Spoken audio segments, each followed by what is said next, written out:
നമസ്കാരം. നമസ്കാരം. കറക്റ്റ് ഏകദേശം 1.5 വർഷം മുമ്പാണ് നമ്മൾ ലാസ്റ്റ് മീറ്റ് ചെയ്യുന്നത് അല്ലേ? അങ്ങനെ ഫൈനലി ഞങ്ങൾ വീണ്ടും മീറ്റ് ചെയ്തിരിക്കുകയാണ്. ഇന്ന് ഞാനും ശ്വേതയും ഷെഫും കൂടെ കുറച്ച് രുചി വിശേഷങ്ങൾ നമുക്ക് സംസാരിച്ചാലോ? തീർച്ചയായിട്ടും. സ്വാഗതം ചാറ്റ് വിത്ത് ഭക്തനിലേക്ക്. പുതിയ ബ്രാൻഡ് അല്ലേ? പോഡ്കാസ്റ്റ് ആണ് ഇപ്പം മൊത്തത്തില്. ഷെഫും കൂടെ ഉള്ളു പോഡ്കാസ്റ്റ് ചാനൽ തുടങ്ങാൻ. ഞാനിത് എൻ്റെ അടുത്ത് ഒരു വർഷം മുമ്പ് 2 വർഷം മുമ്പ് പറഞ്ഞത് സെറ്റപ്പ് ഒക്കെ ചെയ്ത് വെച്ചാണ്. ഇപ്പോഴത്തെ ഒരു യാത്ര വേറെ ആയതുകൊണ്ട് ഷെഫിന്റെ പ്രശ്നം എന്ന് പറയുന്നത് എയർപോർട്ടിൽ നിന്ന് പുറത്തിറങ്ങാൻ സമയം കിട്ടുന്നില്ല. ഫുൾ ടൈം എയർപോർട്ടിലും വിമാനത്തിലുമാണ്. പുറത്തുള്ള സമയങ്ങൾ വളരെ കുറവാണ്. അതാണ് ഇപ്പോൾ ഷെഫിന്റെ ഒരു പ്രശ്നം എന്ന് പറയുന്നത്. എയർപോർട്ടിൽ എന്നാ ഒരു റെസ്റ്റോറൻറ്റ് തുടങ്ങാൻ അത് പറഞ്ഞു തന്നാണ്. ഒരു വലിയൊരു സംഭവം ഒരു എയർപോർട്ടിൽ നമ്മുടെ വരുന്നുണ്ട്. ഞാൻ അനൗൺസ് ചെയ്യാം. ഷെഫിങ്ങനെ ഓരോ ദിവസവും ഓരോന്നിങ്ങനെ അനൗൺസ് ചെയ്തുകൊണ്ടിരിക്കുക അല്ലേ ചേട്ടാ? Thank you. എന്തൊരു റെസ്റ്റോറന്റ് ആയിരിക്കും, നാളെ ചിലപ്പോൾ കോളേജ് ആയിരിക്കും. പുതിയ കോളേജൊക്കെ തുടങ്ങി. നല്ല കാര്യമല്ലേ? പിന്നെ വേറെന്താണ്, ഇപ്പൊ റെസ്റ്റോറന്റ് ഉണ്ട്, കോളേജ് ഉണ്ട്, പിന്നെ വേറെ എന്തൊക്കെയുണ്ട്? ഹോട്ടൽസ് ഉണ്ട്. ഹോട്ടൽസ് വരുന്നുണ്ട്. ഹോട്ടൽ ഇപ്പൊ കൊല്ലത്ത് ഓപ്പൺ ആയി. അത് ഇനി അടുത്ത പ്രൊജക്ട് കൊടൈക്കനാലാണ്. കൊച്ചിയിൽ ഒരു ഹോട്ടൽ വരുന്നുണ്ട്. അങ്ങനെ പല പല സംഭവങ്ങൾ ഇങ്ങനെ വന്നുകൊണ്ടേയിരിക്കുകയാണ്. അങ്ങനെ പല പല സംഭവങ്ങൾ ഇങ്ങനെ വന്നുകൊണ്ടിരിക്കുമ്പോഴത്തേക്കിന് സ്വാഭാവികമായിട്ടും നെഗറ്റീവ് പബ്ലിസിറ്റിയും കൂടുതലായിട്ട് വരും. ഉറപ്പല്ലേ? ഞാനിപ്പോ കഴിഞ്ഞ ദിവസം ഞാൻ ഇന്ന് അത് എടുത്തു വെച്ചിട്ടുണ്ടായിരുന്നു. സൈനയുടെ ഒരു ഇന്റർവ്യൂ എന്തോ കൊടുത്തിട്ടുണ്ടായിരുന്നില്ലേ? അതെ അതെ. അപ്പോ അതിന്റെ ഒരു ചെറിയൊരു ഷോർട്ട് വീഡിയോ എവിടെയോ ഒരു റീല് പോലെ ആരോ ഷെയർ ചെയ്തിട്ടുണ്ട്. അവര് തന്നെയാണെന്ന് തോന്നുന്നു. ഞാൻ വെറുതെ അതിന്റെ എനിക്ക് നമ്മൾ തമ്മിൽ അടുപ്പമുണ്ടെന്ന് പലർക്കും അറിയാലോ. അപ്പൊ എനിക്ക് പലരും അയച്ചു തരും, എടാ നീ ആ വീഡിയോയുടെ താഴെയുള്ള കമന്റ് കണ്ടോ, കണ്ടിട്ട് വിഷമാവുന്നു. സത്യം പറഞ്ഞാൽ ഞാൻ വായിച്ചു നോക്കിയപ്പോൾ എനിക്കും വിഷമമായി. പിന്നെ നമ്മൾ ഇതിനെപ്പറ്റി പണ്ട് സംസാരിച്ചിട്ടുള്ള കാര്യം, വരുന്നതിന് മുന്നേ ഇത് ഒരു സമയം ഉണ്ടാവും, അത് ഈ പറഞ്ഞ പോലെ അത് നെഗറ്റീവുകളൊക്കെ വരുന്നൊരു സമയം ഉണ്ടാവും എന്നൊക്കെയുള്ള സമയം അല്ലേ? അതെ, ശരിക്കും. ഇപ്പം ഞാനിപ്പോൾ ഇന്നലെ ഞങ്ങൾ തമ്മിലിട്ട് ഒരു വീഡിയോ ഇട്ടതേ ഉള്ളൂ. ഞങ്ങൾക്ക് കഴിഞ്ഞ കുറേ വർഷമായിട്ട് ഞങ്ങളുടെ ബോഡി ഷെയ്മിങ് ഉണ്ട്, സൈബർ ബുള്ളിങ്, ബോഡി ഷെയ്മിങ്, അതിനെപ്പറ്റി ഒരു വീഡിയോ ഞാൻ ഇന്നലെ ഇട്ടതേ ഉള്ളൂ. പോലീസിൽ പരാതി കൊടുത്തിട്ട് പോലും പ്രത്യേകിച്ച് കാര്യമൊന്നും ഇല്ലാത്ത രീതിയിലുള്ള കുറച്ച് സംഭവങ്ങളൊക്കെ ഉണ്ട്. അപ്പോൾ എങ്ങനെയാണ് ഇപ്പോഴത്തെ ഈ ഒരു നെഗറ്റീവ് സംഭവങ്ങളെ ഡീൽ ചെയ്യുന്നത്? നെഗറ്റീവ് ഞാനത് എക്സ്പെക്ട് ചെയ്യുന്നതാണ്. നമ്മളിപ്പോൾ ഒരു കേരളത്തിൽ ആദ്യമായിട്ട് ഒരാൾ ഇങ്ങനൊന്നും ചെയ്തിട്ടില്ലല്ലോ. ഫസ്റ്റ് ഇതൊരു ബെഞ്ച് മാർക്ക് ഇല്ല. അപ്പം ഒരു 3 years കൊണ്ട് ഇതിപ്പം ഞാനൊരു എൻ്റർപ്രണറായിട്ട് തുടങ്ങിയിട്ട് 3 വർഷവും 4 മാസമേ ആയിട്ടുള്ളൂ. അപ്പോൾ 3 വർഷവും 4 മാസം കൊണ്ട് ഒരാൾ എന്തൊക്കെ ചെയ്യാൻ പറ്റും എന്നുള്ളതിനൊരു പൊതുബോധമുണ്ട്. അപ്പോൾ അതിൻ്റെ മേലെയൊക്കെ എന്തെങ്കിലുമൊക്കെ ചെയ്താൽ അപ്പോൾ അത് തീർച്ചയായിട്ടും പലതരത്തിൽ ഇപ്പോൾ 25 റെസ്റ്റോറൻറ്റ് ഈ ഒരു കാലഘട്ടത്തിൽ ഒരു ബ്രാൻഡിൽ ഒരു വ്യക്തിയാണല്ലോ. End of the day chef Pillai എന്ന് പറഞ്ഞൊരു വ്യക്തിയാണെന്ന് എല്ലാവർക്കും അറിയാം. അപ്പോൾ അയാളുടെ പേരിൽ ഇത് മൾട്ടിപ്പിൾ ഡിഫറെൻറ്റ് ബ്രാൻഡിൽ പല കാര്യങ്ങളിങ്ങനെ ചെയ്യുക, ഒരു പെട്ടെന്നൊരു സുപ്രഭാതത്തിൽ എന്തെങ്കിലുമൊക്കെ ഒരിക്കൽ പോലും ഇല്ലാത്തൊരു കാര്യം കാണുമ്പം ഡെഫിനറ്റ്ലി അതിനകത്ത് പല രീതിയിലുള്ള ക്വസ്റ്റ്യൻസ് ഉണ്ടാവും. അതൊക്കെ എനിക്കും ഏകദേശമൊക്കെ അറിയാം. അപ്പം തീർച്ചയായിട്ടും അത് ഒരു നെഗറ്റീവ് എനിക്കും അറിയാം. അപ്പോൾ ആളുകൾ ഇങ്ങനെ പലതും പറയുന്നത് എന്തുകൊണ്ടാണ് ഇങ്ങനെ പെട്ടെന്ന്, വേറെ ആരും നോക്കിയിട്ടില്ല, വേറെ ആരും ചെയ്തിട്ടില്ല, ചെയ്യാത്ത കാര്യം ഇന്നിപ്പോൾ കൊച്ചി തുടങ്ങി, അല്ലെ കൊച്ചിയിൽ ഇപ്പോൾ നമ്മുടെ 5th റെസ്റ്റോറൻറ്റ് ഓപ്പൺ ആവാൻ പോവാണ്. അപ്പോൾ ഒരു സിറ്റി തന്നെ ഒരു 5 റെസ്റ്റോറൻറ്റ് ചെയ്യുന്നു. മൊത്തത്തിൽ നമ്മൾ വിദേശത്ത് ഉൾപ്പെടെ പലയിടത്തും ചെയ്യുന്നു, പല പ്രൊജക്റ്റ് വരുന്നു. അതിൻ്റെ ഇടയ്ക്ക് ഈ പറഞ്ഞ പോലെ കോളേജ് വരുന്നുണ്ട്, ഹോട്ടൽ വരുന്നുണ്ട്. അപ്പോൾ ഡെഫിനറ്റ്ലി ആളുകൾക്ക് മറ്റൊരാൾക്ക് ചെയ്യാൻ പറ്റാത്ത കാര്യം വേറൊരാൾ ചെയ്യുമ്പോൾ ഉണ്ടാവുന്ന കുറേ പ്രശ്നങ്ങൾ ഡെഫിനറ്റ്ലി ഉണ്ടാവുമല്ലോ. അതിപ്പോൾ നമ്മൾ ബെന്യാമിൻ ആടുജീവിതത്തിൽ എഴുതിയിട്ടുണ്ട്, മറ്റൊരാൾ നമുക്കറിയാത്തതല്ല അത് കെട്ടുകഥകളാണ്, അല്ലെങ്കിൽ നമുക്ക് സംഭവിക്കാത്ത ബാക്കിയുള്ള കാര്യങ്ങളൊക്കെ ഒന്നും അക്സെപ്റ്റ് ചെയ്യാൻ പറ്റില്ല. അതിപ്പോൾ തീർച്ചയായിട്ടും എൻ്റെ ഒരു രീതിയിൽ കുറേ ആൾക്കാർ ഇത് കാണുമ്പം വേറെ എന്തോ ഒരു അജണ്ട അല്ലെങ്കിൽ വേറെ എന്തോ ഒക്കെയാണ്. പക്ഷെ ഇത് എൻഡ് ഓഫ് ദി ഡേ വേറെ ഏതെങ്കിലും ഒരു സമൂഹത്തിലായിരുന്നെങ്കിൽ, ഞാൻ ഇപ്പോൾ നിങ്ങൾക്കറിയാം വേറെ രാജ്യത്തൊക്കെ ഉള്ള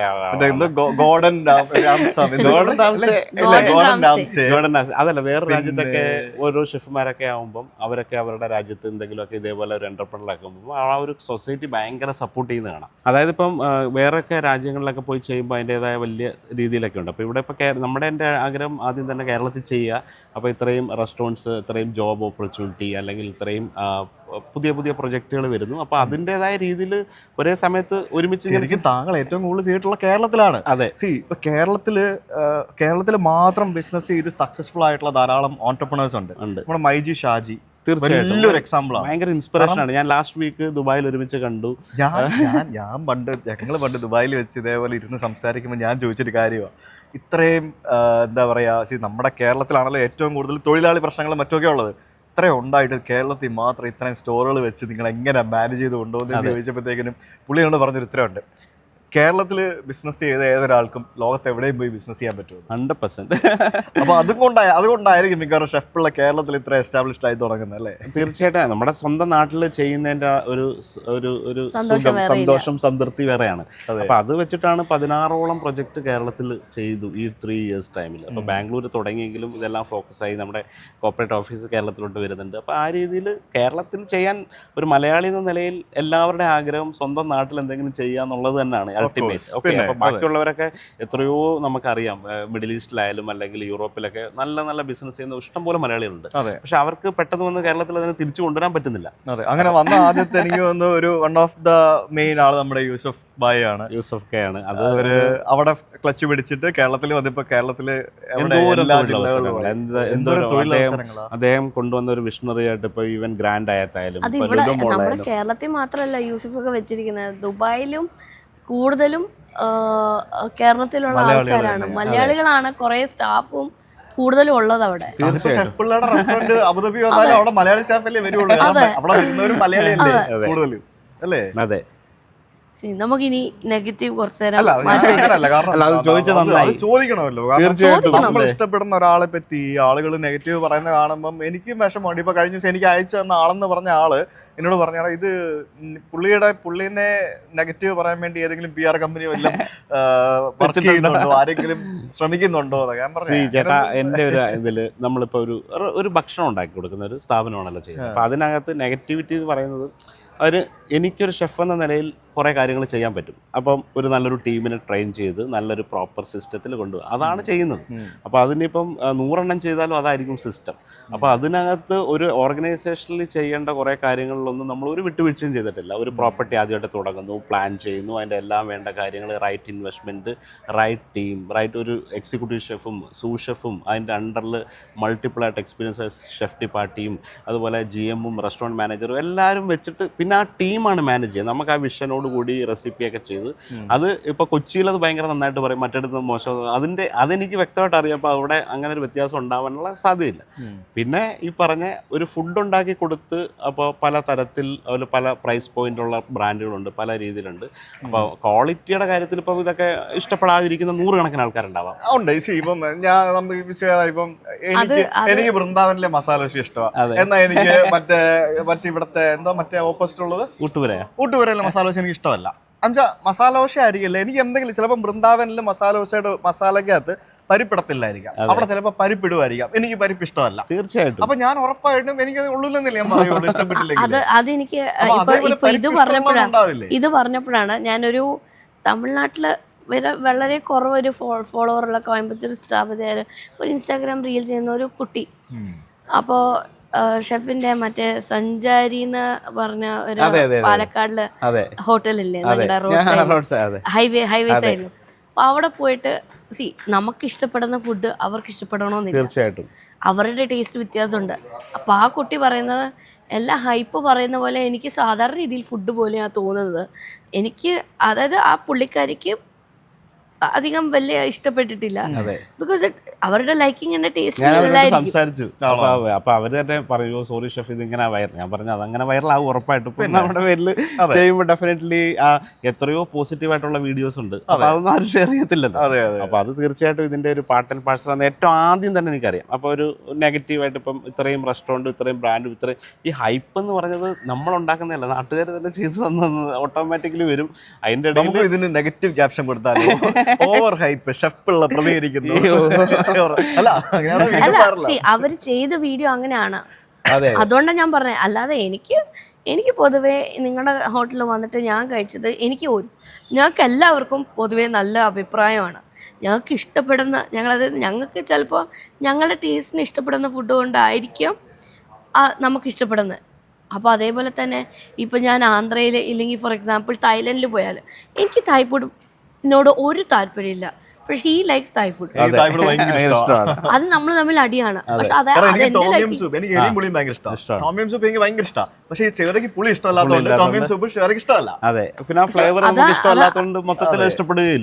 അങ്ങനെ ആൾക്കാരെ നെഗറ്റീവ് പറയുന്നതാണ് എനിക്ക് കണ്ടതിൽ മനസ്സിലാവും. അതൊക്കെ നമുക്ക് സംസാരിക്കാമല്ലോ. പക്ഷെ ഞാൻ ചോദിക്കാം, എനിക്ക് കുറെ ചോദിക്കാനുണ്ട്. ചോദിക്കാം. നെഗറ്റീവിനകത്ത് ഏറ്റവും വലിയൊരു പ്രശ്നം എന്ന് പറയുന്നത് ഇപ്പം പ്രൈസ് പോയിന്റ് ഒരു വലിയൊരു ഫാക്ടറാണ്. അതെ. ഇപ്പോൾ ഞാൻ കണ്ടതിൽ വെച്ച് ഇപ്പം ഷെഫ് പിള്ളയാണ് ഒരു പ്രീമിയം ഒരു റെസ്റ്റോറൻ്റ് എന്ന് പറഞ്ഞൊരു കൺസെപ്റ്റ് കുറച്ച് ബ്രാൻഡ് ചെയ്ത് നല്ല രീതിയിൽ നല്ലൊരു പ്രൈസിൽ വെച്ചിരിക്കുന്നത് എനിക്ക് ഒന്ന് ആരംഭിച്ച് വന്നത് അല്ല ഫേമസ് ആക്കിയത് ഷെഫ് പിള്ളയാണെന്നാണ് എനിക്ക് മനസ്സിലാവുന്നത്. അതിന് മുമ്പും പ്രീമിയം റെസ്റ്റോറൻറ്റ്സ് ഉണ്ട്, പക്ഷേ ബ്രാൻഡ് ചെയ്ത് പോപ്പുലാരിറ്റി സോഷ്യൽ മീഡിയയിലൂടെ പോപ്പുലാരിറ്റി കിട്ടി അങ്ങനെ കൊണ്ടുവന്നു.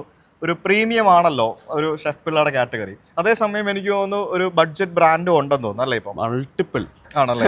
എത്രയോ ഇപ്പൊ എനിക്ക് തോന്നുന്നു ഇപ്പൊ നമ്മളിപ്പം ലേ മെറിഡിയനിലാണ് ഇരിക്കുന്നത്. ഇവിടെ ഇപ്പൊ ഉള്ളത് ഇവിടുത്തെ ബ്രാൻഡിന്റെ പേരെന്താ? Restaurant chef Pillai RCP. അത് പ്രീമിയം ബ്രാൻഡാണ്. അതെ. ഓക്കെ, അപ്പൊ ഇവിടെ ഒരു ഫിഷ് കറി മീൽസ് കഴിക്കണമെങ്കിൽ ഞാൻ എത്ര രൂപ കൊടുക്കേണ്ടി വരും? ഇവിടെ ഒരു ആവറേജ് ഒരാൾ വന്ന് കഴിച്ച ഒരു 800 to 1000 റുപ്പീസ് ആണ് ഒരു ഫുൾ മീൽ, ഒരു 3 course മീൽ ഡിസൈൻ ചെയ്തേക്കുന്നത്. ഓക്കെ, അപ്പോൾ ഒരാൾ വന്നൊരു സ്റ്റാർട്ടർ, മെയിൻ കോഴ്സ്, ഒരു ഡെസേർട്ട്, ഒരു ബ്രെഡ്, ഒരു റൈസ്, അത് വെച്ചിട്ട് ഒരു മാരിയറ്റ് സ്റ്റാൻഡേർഡ് ആവറേജ് 1500 രൂപയ്ക്ക് മുകളിലാണ്. എന്നിട്ട് എന്നാലും മാരിയറ്റിനെ അപേക്ഷിച്ച് കുറവാണ്. നമ്മൾ ആ 1000-നകത്താണ് വെച്ചേക്കുന്നത്. അപ്പൊ അത് മീനിലേക്ക് വരുമ്പോൾ അത് 500 രൂപ 600 രൂപയായിട്ട്. അപ്പൊ ഈ RCP ഉള്ളത് 5 സ്റ്റാർ ഹോട്ടൽസിൽ മാത്രം അല്ല, സ്റ്റാൻഡ് അലോൺ ഉണ്ടാവും. പക്ഷെ എന്നാലും 5 സ്റ്റാർ അതേ ക്വാളിറ്റി, അതേ രീതിയിലുള്ള ഒരു മെയിൻ്റെനൻസ്, അതേ രീതിയിലുള്ള ഒരു ടീം ഓഫ് പീപ്പിൾ, അതേപോലുള്ള നമ്പർ ഓഫ് പേറോൾ. ഇപ്പൊ ഇതൊക്കെ ആളുകൾ ഒരു പക്ഷേ മനസ്സിലാക്കാത്ത ഒരു രീതി വെച്ചാൽ ഇപ്പോൾ ഒരു RCP പോലൊരു ബ്രാൻഡ് അതിൻ്റെ ഒരു മെനു ഡിസൈൻ ചെയ്തേക്കുന്നത് അവിടെ ഇനഫ് ഷെഫ്സുമാർ വേണം. ഓരോ ഡിപ്പാർട്ട്മെൻറ്റ് ഓരോന്ന്. ഇപ്പോൾ ഒരാൾ അപ്പം ഉണ്ടാക്കുന്ന ആൾ അപ്പം മാത്രമാണ് ഉണ്ടാക്കേണ്ടത്, എന്നാലാണ് ആ കൺസിസ്റ്റൻസി കിട്ടുക. അപ്പോൾ അതൊരു പെർഫെക്റ്റ് സ്പെഷ്യാലിറ്റി ഷെഫിനെ 2 ഷിഫ്റ്റിലേക്ക് 2 അപ്പം മേക്കർ ഉണ്ടാവും, പൊറോട്ട മേക്കർ ഉണ്ടാവും. ആ നിർവ്വാണം ഉണ്ടാക്കുന്ന ആൾ അയാൾ മാത്രം. അപ്പം നമ്പർ ഓഫ് അത് വേണമെങ്കിൽ ഒരു മൾട്ടിപ്പിൾ ആയിട്ട് ഒരു 10 പേരെ കുറച്ച് ഇത് എല്ലാവരും കൂടെ ഓട്ടിച്ചിട്ട് ചെയ്യിക്കാനും പറ്റും. അപ്പോൾ ആ രീതിയിൽ വരുമ്പോൾ ആ ഒരു ക്വാളിറ്റി വരുന്ന ഗസ്റ്റ് എക്സ്പെക്ട് ചെയ്യുന്ന ക്വാളിറ്റിയിൽ ചെയ്യുമ്പോൾ നമ്പർ ഓഫ് പീപ്പിൾ കൂടേണ്ടി വരും.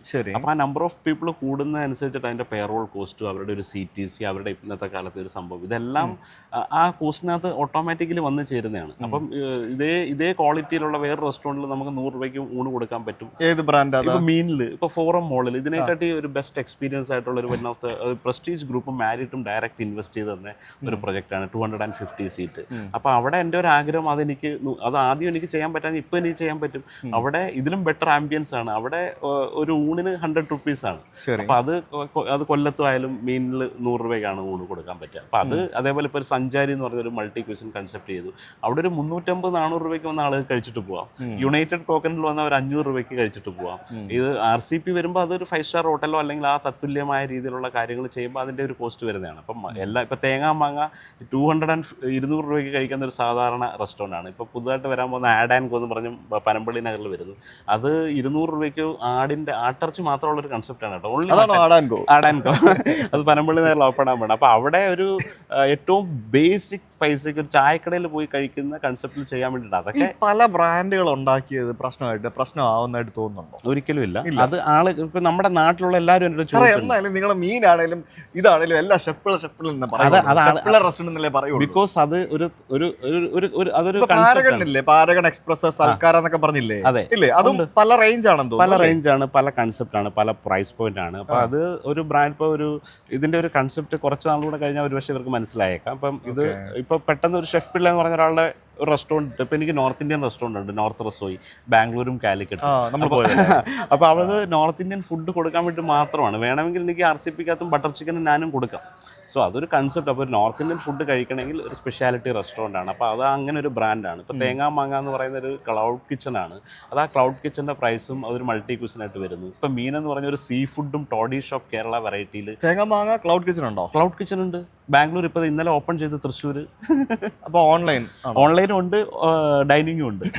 ശരി, ഓക്കെ. അപ്പോൾ അങ്ങനെ ഒരു സംഭവമാണ്. അപ്പം ഇപ്പോൾ സഞ്ചാരി എന്ന് പറഞ്ഞാൽ എന്താണ്, നമ്മളൊരു ഹൈവേയിൽ തുടങ്ങും. ഇപ്പോൾ ഹരിപ്പാടും പാലക്കാടും അതുപോലെ ബത്തേരിയിൽ, ഇനിയിപ്പോൾ മൈസൂർ, സേലത്തൊക്കെ വരാൻ പോകുന്ന ഒരു ബ്രാൻഡാണ്.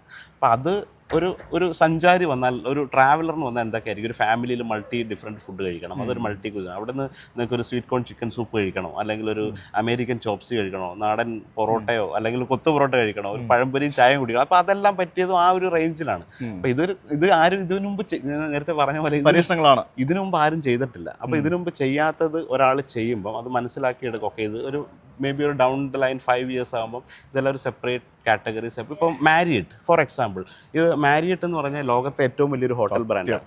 ഞാൻ ഇപ്പൊ മനസ്സിൽ ഉദ്ദേശിച്ച സെയിം ഇതാണ് ഷെഫ് ഇപ്പൊ പറയാൻ പോകുന്നത്. മാരിയറ്റ് എന്ന് പറയുന്നത് ലോകത്തെ തന്നെ ഏറ്റവും വലിയൊരു ബ്രാൻഡ് ഹോട്ടൽ. എത്രയോ 1000 ഹോട്ടൽ ഉണ്ട്. അവർക്ക് 35 ഡിഫറെന്റ് ബ്രാൻഡ്സ് ഉണ്ട്. സോ മാരിയറ്റ് ഇന്റർനാഷണൽ എന്ന് പറഞ്ഞ ആ കമ്പനി അമേരിക്കയിൽ ഇരിക്കുന്ന അവരുടെ ഏറ്റവും ടോപ്പ് ക്ലാസ് സെന്റ് റെജീസ് ആയിക്കോട്ടെ, അല്ലെങ്കിൽ റിട്സ് കാൾട്ടൺ ആയിക്കോട്ടെ, JW മാരിയറ്റ് ആയിക്കോട്ടെ, പിന്നത്തെ കാറ്റഗറിയാണ് ഇപ്പോൾ വരുന്നത് മാരിയറ്റ് എന്ന് പറഞ്ഞ ഹോട്ടൽ. ഇപ്പൊ കൊച്ചി മാരിയറ്റ്, അത് മാരിയറ്റ് മാത്രമാണ്, അതൊരു ബ്രാൻഡാണ്. W ഹോട്ടൽ, വെസ്റ്റിൻ, മോക്സി എന്ന് പറഞ്ഞപ്പോൾ ഏറ്റവും ടോപ്പ് ക്ലാസ് ഒരു യങ്സ്റ്റേഴ്സിന് വേണ്ടിയിട്ടുള്ള ഒരു ബ്രാൻഡ് ക്രിയേറ്റ് ചെയ്തു. അപ്പം 35 brands, different segment, different brand standard, different price point, different സെഗ്മെൻ്റാണ്. അപ്പോൾ അത് നമുക്കറിയാം. അപ്പോൾ അതൊരു ലോകത്തുള്ളവർക്ക് അറിയാം എന്തുകൊണ്ട് മാരിയറ്റ് ഇങ്ങനെ ചെയ്യുന്നു. അപ്പോൾ മാരിയറ്റിന് വേണമെങ്കിൽ മാരിയറ്റിൻ്റെ പേരിലോ അല്ലെ അവരുടെ ഏറ്റവും ഫേമസ് ആയ 5 ബ്രാൻഡിനെ നിലനിർത്തിയാൽ മതി. സെൻറ്റ് റെജീസ് എന്ന് പറഞ്ഞതോ അല്ലെ റിട്സ് കാൾട്ടനോ അല്ലെങ്കിൽ ഈ അവരുടെ പ്രസ്റ്റീജിയസ് അവരുടെ ലാൻഡ്മാർക്ക് ബ്രാൻഡാണ് JW മാരിയറ്റ്. അതുപോലും സെൻറ്റ് റെജീസിനും താഴെയാണ് നിൽക്കുന്നത്. അപ്പോൾ ആ രീതിയിൽ പലതരത്തിലും 35 ബ്രാൻഡ് ഒട്ടിക്കുന്ന ഒരു ബ്രാൻഡ് നമ്മുടെ. അതേപോലെ ഒറ്റ ഇപ്പൊ താജിനും ഉണ്ട് അതേപോലെ. അതെ, ഇപ്പൊ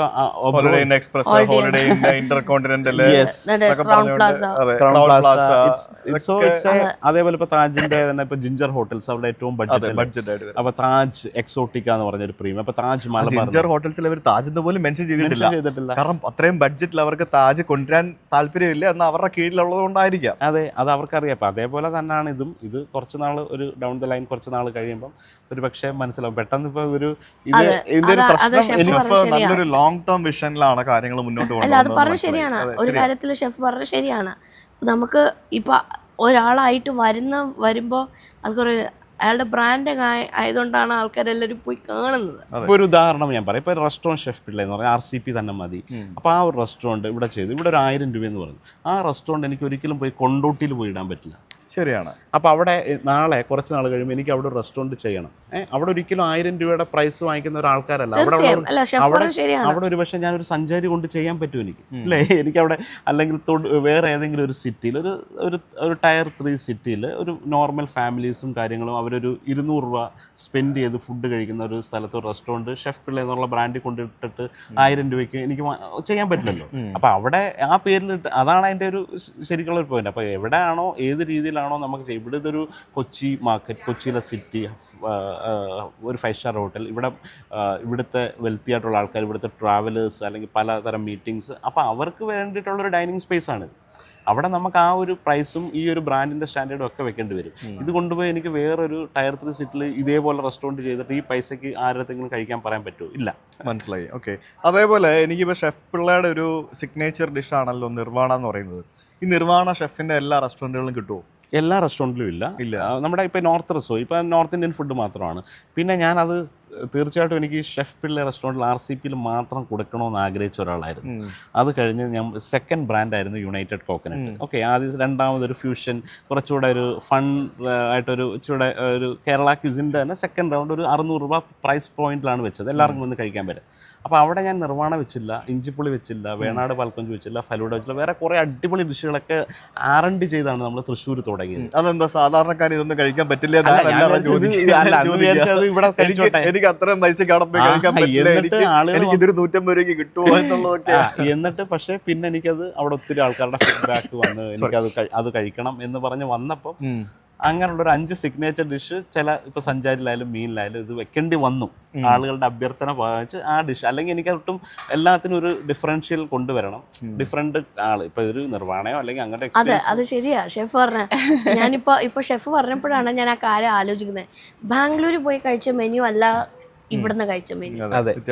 വ്യത്യാസമുണ്ട്, ഒരുപാട് വ്യത്യാസമുണ്ട്. അതേപോലെ തന്നെ നമ്മൾ ഇവിടെ വെച്ച് കഴിച്ചത്, യുണൈറ്റഡ് കോക്കനട്ടിൽ വെച്ച് കഴിച്ചതും വ്യത്യാസമുണ്ട്. അപ്പോൾ അത് ഒരു എൻഡ് ഓഫ് ദി ഡേ ഒരു കേരള ഫുഡിനകത്ത് നിങ്ങളൊരു റെസ്റ്റോറൻറ്റിൽ ഈ ആളുകളുടെ ചോയ്സിന് കൊടുക്കുമ്പോൾ എല്ലാ ബ്രാൻഡും വ്യക്തമായിട്ട് ഇപ്പോൾ ഒരു ഭയങ്കര വ്യത്യാസം ഉണ്ടാക്കാനുള്ള പറ്റില്ല. എല്ലാവർക്കും വേണ്ട കോമൺ ആയിട്ട് എന്താണ്, പൊറോട്ടയും ചിക്കൻ കറിയും വേണം, ഫിഷ് കറിയും ഊണും വേണം. ഇതിനകത്ത് നിങ്ങളിപ്പോൾ ഒരു ABCD എന്ന് പറഞ്ഞ് ബ്രാൻഡ് ചെയ്തിട്ട് ഓക്കെ ചിക്കൻ ബിരിയാണി എന്ന് പറഞ്ഞ് അതിനകത്ത് കുറച്ച് ജീരകം കൂട്ടിയിട്ടൊന്നും കൊടുക്കാൻ പറ്റില്ലല്ലോ. സോ ബേസിക്കലി പരമാവധി എന്തെല്ലാം വ്യത്യാസമാക്കാൻ പറ്റുമോ അതെല്ലാം ചെയ്തുകൊണ്ട് അതിങ്ങനെ കണ്ടിന്യൂസ് ആയിട്ട് ഇവോൾവ് ചെയ്തിരിക്കുകയാണ്. കഴിഞ്ഞ 3 വർഷം കൊണ്ട് ഇപ്പോഴും പല ആൾക്കാരും എനിക്ക് വിശ്വസിക്കാൻ പറ്റാത്തത് ഇപ്പോൾ 3 വർഷമൊക്കെ ആയി. ഞാൻ കരുതി ഈ നിർവ്വാണയൊക്കെ ഒന്ന് കുറയും, അതിൻ്റെ ഇതിന് വേണ്ട, ഞാൻ അങ്ങനെ ആ ഡിഷ് പ്രൊമോട്ട് ചെയ്യാറ് കൂടിയില്ല പരമാവധി. അപ്പോൾ ഈ ഒരു ആദ്യത്തെ ഒരു വർഷം ഹൈപ്പ് എല്ലാവരും കേട്ട് നല്ല ഡിഷാണെന്ന് പറഞ്ഞ് കഴിയും. പക്ഷേ ഇപ്പോഴും 90% ആൾക്കാർ ഇത് തന്നെയാണ് വാങ്ങിച്ച് കഴിക്കുന്നത്. എത്രയോ അടിപൊളി ഡിഷുകൾ നമ്മുടെ ഷെഫ്മാർ ക്രിയേറ്റ് ചെയ്തിട്ട് വെക്കുന്ന സംഭവം അറിയാമോ? ഇപ്പൊ ഞാൻ എത്ര തവണ ഷെഫിന്റെ റെസ്റ്റോറൻറ്റിൽ പോയി കഴിച്ചിട്ടുണ്ടോ? നമ്മൾ എത്ര തവണ പോയി? ഇവിടെ 2 തവണ വന്നിട്ടുണ്ട്. പിന്നെ യുണൈറ്റഡ് ഫോറത്തില് ഒരു തവണ പോയി, മറ്റേ ഫോറത്തിൽ പോയിട്ടില്ല, മറ്റടുത്ത് സെൻട്രൽ സ്ക്വയറിൽ ഒരു തവണ പോയി, ബാംഗ്ലൂർ ഒരു തവണ പോയി. ഇത് നമ്മൾ എത്ര തവണ പോയി കഴിക്കും? അതെ അല്ലേ? ഒരാൾ എത്ര തവണ പോയി കഴിക്കും? ഡെയിലി വരുന്നത് കഴിക്കാൻ പറ്റുന്ന സ്ഥലങ്ങളൊന്നും അല്ലല്ലോ. അല്ലെങ്കിൽ ആഴ്ച ഒരിക്കലെന്നോ മാസത്തിലൊരിക്കലെന്നോ, ചിലപ്പോൾ ഒരു വർഷത്തിലൊരിക്കലായിരിക്കും. ചിലപ്പം ഇപ്പം നമ്മൾ എപ്പോഴും, ഇപ്പം ഞാൻ ആഴ്ചയിൽ ഒരിക്കൽ ഔട്ടിങ്ങിൽ പോകുന്ന ഒരാളാണെന്നിരിക്കട്ടെ, ഞാൻ ഈ ആഴ്ച ഷെഫ് പിള്ള റെസ്റ്റോറൻറ്റിൽ വന്നു, അടുത്ത ആഴ്ച ശ്വേത പറയും, ഓ കഴിഞ്ഞ ആഴ്ച പോയല്ലേ, നമുക്ക് അടുത്ത സ്ഥലത്ത് പോകാം. അതെ, എല്ലാ ആഴ്ചയിലും ഒരു തവണയെങ്കിലും ഭക്ഷണം കഴിക്കാൻ പുറത്ത് പോകുന്ന ഒരാൾ ഒരിക്കലും ഒരേ റെസ്റ്റോറൻറ്റിൽ പോകില്ല. And we have hundreds of thousands of option here. എന്തോരം നല്ല നല്ല റെസ്റ്റോറൻറ്റുകളുണ്ട് നമ്മുടെ. ഇപ്പോൾ കേരളത്തിൽ തന്നെ ഏറ്റവും സ്ട്രീറ്റ് ഫുഡ് ലെവൽ മുതൽ മിഷലിൻ ലെവലുള്ള റെസ്റ്റോറൻറ്റ്സ് കൊച്ചി തന്നെ ഇല്ലേ? എല്ലാത്തരം. നിങ്ങളിപ്പോൾ ഒരു ജപ്പാനീസ് എടുത്തോ, ഇവിടെ വരും. കോഴിക്കോട് വലിയൊരു വെല്ലുവിളിയായി വന്നുകൊണ്ടിരിക്കുകയാണ് കൊച്ചി ഫുഡിന്റെ കാര്യത്തിൽ. അതെ തീർച്ചയായിട്ടും. അപ്പോൾ അത്രമാത്രം ചോയ്സ് ആളുകൾക്കുണ്ട്. അപ്പോൾ ആളുകൾക്ക് ഇഷ്ടപ്പെട്ട റെസ്റ്റോറൻറ്റ്സിൽ പോവും. ഇപ്പോൾ ചില ഗസ്റ്റുകൾ നമുക്ക് എല്ലാ ആഴ്ചയിലും വരുന്ന ആൾക്കാരുണ്ട്. ചിലർക്ക് അവർക്ക് അതായിരിക്കും ഇഷ്ടം. വൺസ് ഇൻ എ മന്ത് വരുന്നുണ്ട്, 3 months വരുന്നവരുണ്ട്, 6 months. നമുക്കിപ്പോൾ ഒരു 3 വർഷമായിട്ട് നമുക്കൊരു ഡാറ്റ എത്തിയിട്ടുണ്ട്. അപ്പോൾ ഒരു ഡാറ്റാ ബേസിൽ നമ്മുടെ റിപ്പീറ്റഡ് ഗസ്റ്റിൻ്റെ എത്ര തവണ വരുന്നവരുണ്ട്. അപ്പോൾ ആ ഒരു നോക്കുമ്പോൾ ഒരു ഇപ്പോൾ ഒരു സിസ്റ്റം ഇൻ പ്ലേസിലേക്ക് എത്തിക്കൊണ്ടിരിക്കുകയാണ്. അപ്പം എല്ലാവരും, എനിക്ക് പറയാനുള്ള കാര്യം, 3 വർഷം കൊണ്ടൊന്നും ഒരു ഇൻസ്റ്റിറ്റ്യൂഷനൊന്നും ആവില്ല. അതെ, ഒരു 3 വർഷമായി തുടങ്ങിയിട്ട്. ഇപ്പം 3 വർഷമായി ഫസ്റ്റ് റെസ്റ്റോറൻറ്റ് തുടങ്ങിയിട്ട്. അതെ, അപ്പോൾ ഒരു 10 വർഷമൊക്കെ ആകുമ്പോഴാണ് ഒരു കംപ്ലീറ്റ് സിസ്റ്റം. അപ്പോൾ അല്ലെങ്കിൽ ഒരു റെസ്റ്റോറൻ്റായിട്ട് തുടങ്ങി, 2ആയിട്ട് തുടങ്ങി. നമുക്ക് അതിനുള്ളൊരു സമയം വരാണ്ട് ഇങ്ങനെ പലയിടത്തും പല ബ്രാൻഡ്സിലും തുടങ്ങിയും പോയി. അപ്പോൾ അതിൻ്റെ ആ ഒരു സ്പീഡ് ഓഫ് ഇതിൻ്റെ ഗുണങ്ങളും ഉണ്ട്, അതിൻ്റെ ദോഷങ്ങളും ഉണ്ട്. അപ്പോൾ ഇത്രയും ഒരു വലിയൊരു ഡാറ്റാ ബേസ് ഇപ്പോൾ നമ്മുടെ കയ്യിൽ വന്നു. അപ്പോഴാണ് നമ്മളിത് കറക്റ്റ് 3 വർഷം കൊണ്ട് ഇത്രയും റിപ്പീറ്റഡ് ഗസ്റ്റ് ഉണ്ട്. അല്ലെങ്കിൽ ബാംഗ്ലൂർ വൈറ്റ് ഫീൽഡിൽ മാത്രം സ്ഥിരമായിട്ട് എല്ലാ ആഴ്ചയിലും വരുന്ന നമ്പർ ഓഫ് പീപ്പിൾ ഉണ്ട്. എല്ലാ സൺഡേസിൽ മാത്രം വരുന്നൊരു, അതൊക്കെ നമുക്ക് തരംതിരിച്ച് നമ്മുടെ POC ഇപ്പോൾ കിട്ടുകയാണ്. ഇപ്പോൾ എവറി സൺഡേ മാത്രം വരുന്ന ഫോൺ നമ്പേഴ്സിനെ സെപ്പറേറ്റ് ആക്കി കിട്ടി. എവറി സാറ്റർഡേ വരുന്നുണ്ട്. വീക്ക് ഡേയിൽ ഒരിക്കൽ പോലും വീക്കെൻഡിൽ വരാതെ മൺഡേ ടു ഫ്രൈഡേ വരാം. അപ്പോൾ അത് ഓഫീസ് ക്രൗഡാണ്. അപ്പോൾ അതൊക്കെ നമ്മൾ ഗസ്റ്റ് ഏതാണെന്നറിയാതെ ഇപ്പോൾ ഒരു ഡാറ്റ അനലിസ്റ്റ് വന്ന് നമുക്ക് ഈ നമ്പർ എല്ലാം മുമ്പിൽ കൊണ്ടുവന്ന്, കഴിഞ്ഞ ഒരു 3 months മുമ്പ് നമുക്ക് ഈ എൻ്റെ മുമ്പിൽ എനിക്കിത് അറിയില്ല, നമ്മുടെ മുമ്പിൽ കൊണ്ടുവന്ന് ഒരു പ്രസൻറ്റേഷൻ കൊണ്ടുവന്ന് കാണിച്ചു. അങ്ങനെ പലതരം ഗസ്റ്റിൻ്റെ ഒരു കൊച്ചിയിലതും. അപ്പോൾ ചിലതൊക്കെ കണ്ണ് തള്ളിപ്പോകുന്ന നമ്പേഴ്സാണ്. നിങ്ങൾക്കറിയാവോ, ഷെഫ് ഒരു അതായത് ഇൻ്റർനാഷണൽ ലെവലിൽ ഒരു കോമ്പറ്റീഷനിൽ പങ്കെടുത്ത ഒരാളാണ്. അതിനെക്കുറിച്ച് എത്ര പേർക്ക് അറിയാം എന്നെനിക്കറിയത്തില്ല. സോ അതിനെക്കുറിച്ച് സാറ് ഷെഫ് കുറച്ചുകൂടി ഒന്ന് ഡീറ്റെയിൽ ആയിട്ട് ഇത് പറയുമായിരുന്നെങ്കിൽ നല്ലതായിരുന്നു. അത് കുറേ ആളുകളുടെ അടുത്ത് പറഞ്ഞൊരു കാര്യമാണ്. അത് വെച്ചിട്ടാണല്ലോ ഒരു എൻ്റെ ഒരു നോർമൽ ഒരു കുക്ക് എന്ന നിലയിൽ ഒരു ഷെഫായിട്ട് വന്ന ആ ഒരു പ്രോഗ്രാമിന് പങ്കെടുത്തത്. BBC മാസ്റ്റർ ഷെഫാണ്. അപ്പോൾ അതിൽ പങ്കെടുത്ത് എന്നുള്ളത് വലിയൊരു അനുഗ്രഹമായിട്ട് മാറിയായിരുന്നു. അപ്പോൾ നമ്മുടെ ലൈഫിൽ ഇങ്ങനെ എപ്പോഴും എനിക്ക് പറയാറുണ്ട്, എന്തെങ്കിലുമൊക്കെ ഒരു ഇവൻറ്റ്സ് വരും നിങ്ങളെ നെക്സ്റ്റ് ലെവലിലേക്ക് കൊണ്ടുപോകാനായിട്ട്. അപ്പോൾ അങ്ങനെ അത് വന്നു. അത് കറക്റ്റ് റൈറ്റ് ടൈമിൽ അതിൻ്റെ ഒരു ബെനിഫിറ്റ്സ്, അതൊരു ഭാഗ്യമാണെന്നേ പറയത്തുള്ളൂ ഷെഫ്. ഞാൻ പിന്നെ ഒരു കാര്യമുണ്ട്, എന്തും ഓവർ ഹൈപ്പ് ആയി കഴിഞ്ഞാൽ അത് ഭയങ്കര വിഷമാവും. സത്യം, അത് വലിയ പ്രശ്നമാണ് അല്ലേ?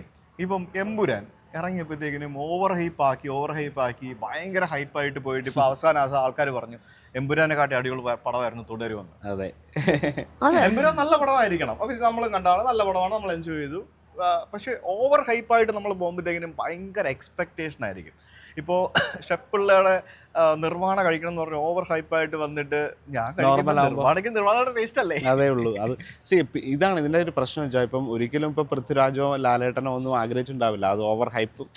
ആ ഒരു ബ്രാൻഡും ലൂസിഫർ എന്ന് പറയുന്ന ഒരു സെക്കൻഡ് മൂവി ഇത്രയും വലിയൊരു ക്യാൻവാസിൽ ഷൂട്ട് ചെയ്യുമ്പം ആര് വിചാരിച്ചാലും എക്സ്പെക്റ്റേഷൻ ഹൈ ആവും. അത് ആളുകൾ പോയി അത് കാണുമ്പോൾ അവരുടെ എക്സ്പെക്റ്റേഷൻ മീറ്റ് ചെയ്യാത്തപ്പോഴാണ് ഈ ഡിസപ്പോയിൻമെൻറ്റ്സും കാര്യം വരുന്നത്. അത് നേരത്തെ പറഞ്ഞാൽ ഈ ഹൈപ്പ് ക്രിയേറ്റ് ചെയ്യുന്നത് ചിലപ്പോൾ നമ്മളിപ്പോൾ ഓർഗാനിക്കലി ക്രിയേറ്റ് ആവുന്നതുണ്ട്, ചിലർ നമ്മൾ പർപ്പസ്ലി വേണ്ടിയിട്ട് ഹൈപ്പ് ക്രിയേറ്റ് ചെയ്യുന്നുണ്ട്.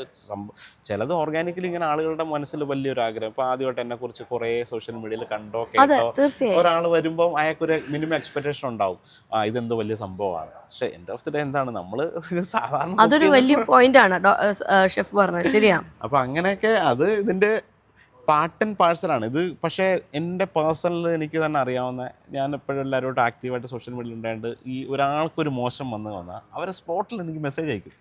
സോ അവർ നമ്മളെ പ്രതീക്ഷിച്ച് വന്നതല്ലേ, അപ്പോൾ അത് വന്ന് കണ്ട് ഷെഫ് അവിടെ പോയി. ചില സമയത്തൊക്കെ ഒരു മെസ്സേജ് ഉണ്ട്, നിങ്ങളുടെ എല്ലാം എനിക്ക് ഇഷ്ടപ്പെട്ടു, പക്ഷേ ആ പാർക്കിങ്ങിലെ ഡ്രൈവർ ഭയങ്കര അരോഗൻ്റ് ആയിരുന്നു, അതൊന്ന് ശ്രദ്ധിക്കണം. അപ്പം ഇതൊക്കെ അതുപോലും അവരുടെ എക്സ്പെക്റ്റേഷനകത്തുണ്ട്. അത് ചില സമയത്ത് അയാളൊരു 100 തരം കാറുകൾ നോക്കി വെയിലത്ത് നിന്ന് ചിലപ്പോൾ അയാൾ ആ ഒരു ഗസ്റ്റിനടുത്ത് ചിരിച്ചിട്ടുണ്ടാവില്ല. ഒരു ഹ്യൂമൻ എന്ന നിലയിൽ വെയിലത്ത് നിന്ന് ഒരു ബിസി റെസ്റ്റോറൻറ്റ്സിൻ്റെ വാലെ പാർക്കിംഗ്, അത് നമ്മുടെ എനിക്ക് വന്നത് ഇവിടെ നിന്നാണ്, ഹരിപ്പാട് സഞ്ചാരി എന്നാണ്. അവിടെ ലഞ്ച് ടൈമിൽ തിയേറ്ററിൻ്റെ ബിസിയും ഒത്തിരി കാറും കൂടെ വരുമ്പോൾ ഒരു വാലറ്റ് പാർക്കിങ്ങുകാരനോ അതിലത്തെ സെക്യൂരിറ്റി ഗാർഡിനോ മൾട്ടിപ്പിൾ പ്രഷർ വന്നിട്ട് ആ സ്പോട്ടിൽ അയാൾ ചിരിച്ചില്ല എന്ന് പറഞ്ഞത്. ബാക്കിയല്ല, സർവീസ് വാസ് നൈസ്, ഫുഡ് അടിപൊളിയായിരുന്നു, നല്ല ആംബിയൻസ് ആയിരുന്നു. പക്ഷേ ശ്രദ്ധിക്കണം, ഞങ്ങളുടെ ഫ്രണ്ടിൽ നിൽക്കുന്ന ഡ്രൈവർ, ആ സെക്യൂരിറ്റി ഗാർഡ്, അവർ ഞങ്ങളുടെ അടുത്ത് ഒരു ഞങ്ങൾ എക്സ്പെക്ട് ചെയ്ത് നല്ലൊരു സ്മൈൽ ചെയ്തിട്ട് ഹലോ സാർ, അയാൾ ചിലപ്പോൾ ചിരിക്കുന്നുണ്ടാവും. അന്നത്തെ ആ ഒരു മൊമെൻറ്റിൽ ആ ഗസ്റ്റിൻ്റെ അടുത്ത് എത്തിയില്ല. അപ്പോൾ അത്രയും ഇൻ ഡീറ്റെയിൽ ആയിട്ട് അവരുടെ എക്സ്പെക്റ്റേഷൻ ഉണ്ട്. അപ്പം ഞാൻ ആലോചിക്കും, ആ ഒരു വാലറ്റ് ഡ്രൈവറിൽ നിന്ന് ഇത്ര എക്സ്പെക്ട് ചെയ്യുന്നുണ്ട്, അപ്പോൾ ആ ഫുഡിൻ്റെ എക്സ്പെക്റ്റേഷൻ എന്തായിരിക്കും, സർവീസ് എന്തായിരിക്കും, അതൊക്കെ മോശമാവാനും വഴിയുണ്ടല്ലോ. ഓക്കെ, നമ്മൾ ഈ യാത്രകൾ എപ്പോഴും ചെയ്യുന്ന ഒരാളായതുകൊണ്ട് ഇപ്പം ഞാനൊരു വിദേശ രാജ്യത്ത് പോകുമ്പോഴത്തേക്കിനും ഞാൻ അവിടുത്തെ ഭക്ഷണം ട്രൈ ചെയ്യാറുണ്ട്. എന്നാൽ എപ്പോഴും നമുക്ക് കഴിക്കാൻ പറ്റില്ലല്ലോ. എപ്പോഴും പുറത്ത് പോയിട്ട് അവരുടെ ഫുഡേ കഴിക്കുമെന്നും പറഞ്ഞുകൊണ്ട് 3 നേരം ഇറ്റാലിയിൽ പോയിട്ട് ഇറ്റാലിയൻ ഫുഡ് കഴിക്കാൻ എന്നെ കൊണ്ട് പറ്റത്തില്ല. ഞാൻ ടേസ്റ്റ് ചെയ്യും. അപ്പോൾ സ്വാഭാവികമായിട്ടും നമ്മൾ ഭക്ഷണം കഴിക്കുന്നതിനിടയ്ക്ക് 1-2 ദിവസമൊക്കെ കഴിയുമ്പോഴത്തേക്കിനും നമ്മുടെ ഇന്ത്യൻ ഫുഡ് ഒക്കെ നമ്മൾ തപ്പി എനിക്ക് തോന്നുന്നു പണ്ടൊക്കെ നമ്മൾ ഇന്ത്യൻ റെസ്റ്റോറൻറ്റ് എന്നൊക്കെ പറഞ്ഞ് തപ്പി നമ്മൾ എവിടെ പോയാലും ഒരു ഇന്ത്യൻ റെസ്റ്റോറൻറ്റ് എന്ന് പറഞ്ഞൊരു സംഭവം നമുക്ക് കിട്ടും. ഒരു ഇന്ത്യൻ റെസ്റ്റോറൻറ്റ് ഇല്ലാത്ത ഒരു ബി ക്ലാസ് സിറ്റി പോലും ലോകത്ത് എവിടെ ഉണ്ടെന്ന് എനിക്കിപ്പോൾ തോന്നുന്നില്ല. കാരണം ഒരു ബി ക്ലാസ് സിറ്റികളിൽ പോലും ഇന്ത്യൻ റെസ്റ്റോറൻറ്റുകൾ ഇപ്പോൾ ആയി വന്നു. ഇനി തിങ്സ് ആർ ആക്ച്വലി ചേഞ്ചിങ്. ഈ കഴിഞ്ഞ ഞാൻ നടത്തിയ KLT UK യാത്ര എന്ന് പറയുന്നത് 10 മാസത്തോളം ഞാൻ യാത്രയിലായിരുന്നു. ഞാൻ ഇന്ത്യയിൽ നിന്ന് UK വരെ പോയ സമയത്ത് യൂറോപ്പിലെ എല്ലാ രാജ്യങ്ങളും ഞാൻ സന്ദർശിച്ചു, പല സിറ്റികളിലൂടെ യാത്ര ചെയ്തു. ഇപ്പം ഞാൻ കാണുന്ന ഒരു സംഭവം എന്ന് അറിയോ, ഏത് നാട്ടിൽ പോയാലും ഒരു മലയാളി റെസ്റ്റോറൻറ്റ്, ഒരു കേരള റെസ്റ്റോറൻ്റ് ആണ് ഇപ്പം പോപ്പുലറായി വരുന്നത്. ഒരു ഇന്ത്യൻ റെസ്റ്റോറൻറ്റ് എന്നുള്ളതിലുപരിയായിട്ട് കേരള റെസ്റ്റോറൻറ്റ്, കംബോഡിയയിലെ ഏതോ ഒരു ഗ്രാമത്തിൽ കേരള റെസ്റ്റോറൻറ്റ് നടത്തുന്ന മലയാളിയെ ഞാൻ പരിചയപ്പെട്ടു. പോർച്ചുഗലിൽ ഒരു കേരള റെസ്റ്റോറൻറ്റ് നടത്തുന്ന മലയാളി, അവൻ ഈ മറ്റേ Portuguese Vasco da Gama Kerala connection വെച്ചിട്ടാണ് മാർക്കറ്റ് ചെയ്യുന്നൊരു കേരള റെസ്റ്റോറൻറ്റിനെ ഞാൻ പരിചയപ്പെട്ടു. പിന്നെ ലാറ്റ്വിയയിലൊരു ചെറിയൊരു സിറ്റിയിൽ കേരള റെസ്റ്റോറൻറ്റ്, അങ്ങനെ മാൾട്ടയിൽ പോയപ്പോൾ ഇവിടെയെല്ലാം കേരള റെസ്റ്റോറൻറ്റ് എന്ന് പറയുന്നത് കേരള ഫുഡിനെ മാർക്കറ്റ് ചെയ്ത് പ്രൊമോട്ട് ചെയ്തുകൊണ്ടിരിക്കുകയാണ് നമ്മുടെ മലയാളികൾ ഇപ്പം ലോകമെമ്പാടും. ഇല്ലേ? ശരിയല്ലേ? ഷെഫ് നോട്ട് ചെയ്തിട്ടില്ലേ അത്? എനിക്കിത് കുറച്ചുകൂടെ ഞാൻ ഇൻഡസ്ട്രിയിൽ ഉണ്ടായിട്ട് എനിക്ക് കൂടുതൽ അറിയാലോ. ഇവരൊക്കെ ഏതെങ്കിലും തരത്തിൽ നമ്മളുമായിട്ട് ഒരു ബന്ധമുള്ളവരായിരിക്കും. ഒരു മിക്കവാറും ഏതെങ്കിലും രീതിയിൽ നമ്മൾ കണക്റ്റഡ് ആണ്. അപ്പോൾ ഈ കേരള ഫുഡ് ഈ പറഞ്ഞ പോലെ ഞാനിതൊക്കെ ഒരു 5 വർഷം മുന്നേ പ്രവചിച്ചൊരു കാര്യമാണ് ഇത്. അത്രയ്ക്കും നമ്മുടെ ഫുഡിൻ്റെ ഒരു പ്രാധാന്യം മനസ്സിലാക്കിക്കൊണ്ടാണല്ലോ എനിക്ക് ഇവിടെ ഇംഗ്ലണ്ടിൽ സുഖമായിട്ട് ജീവിക്കാതെ ഇവിടെ വന്ന് നമുക്കിതിനൊരു ചാൻസ് ഉണ്ട്.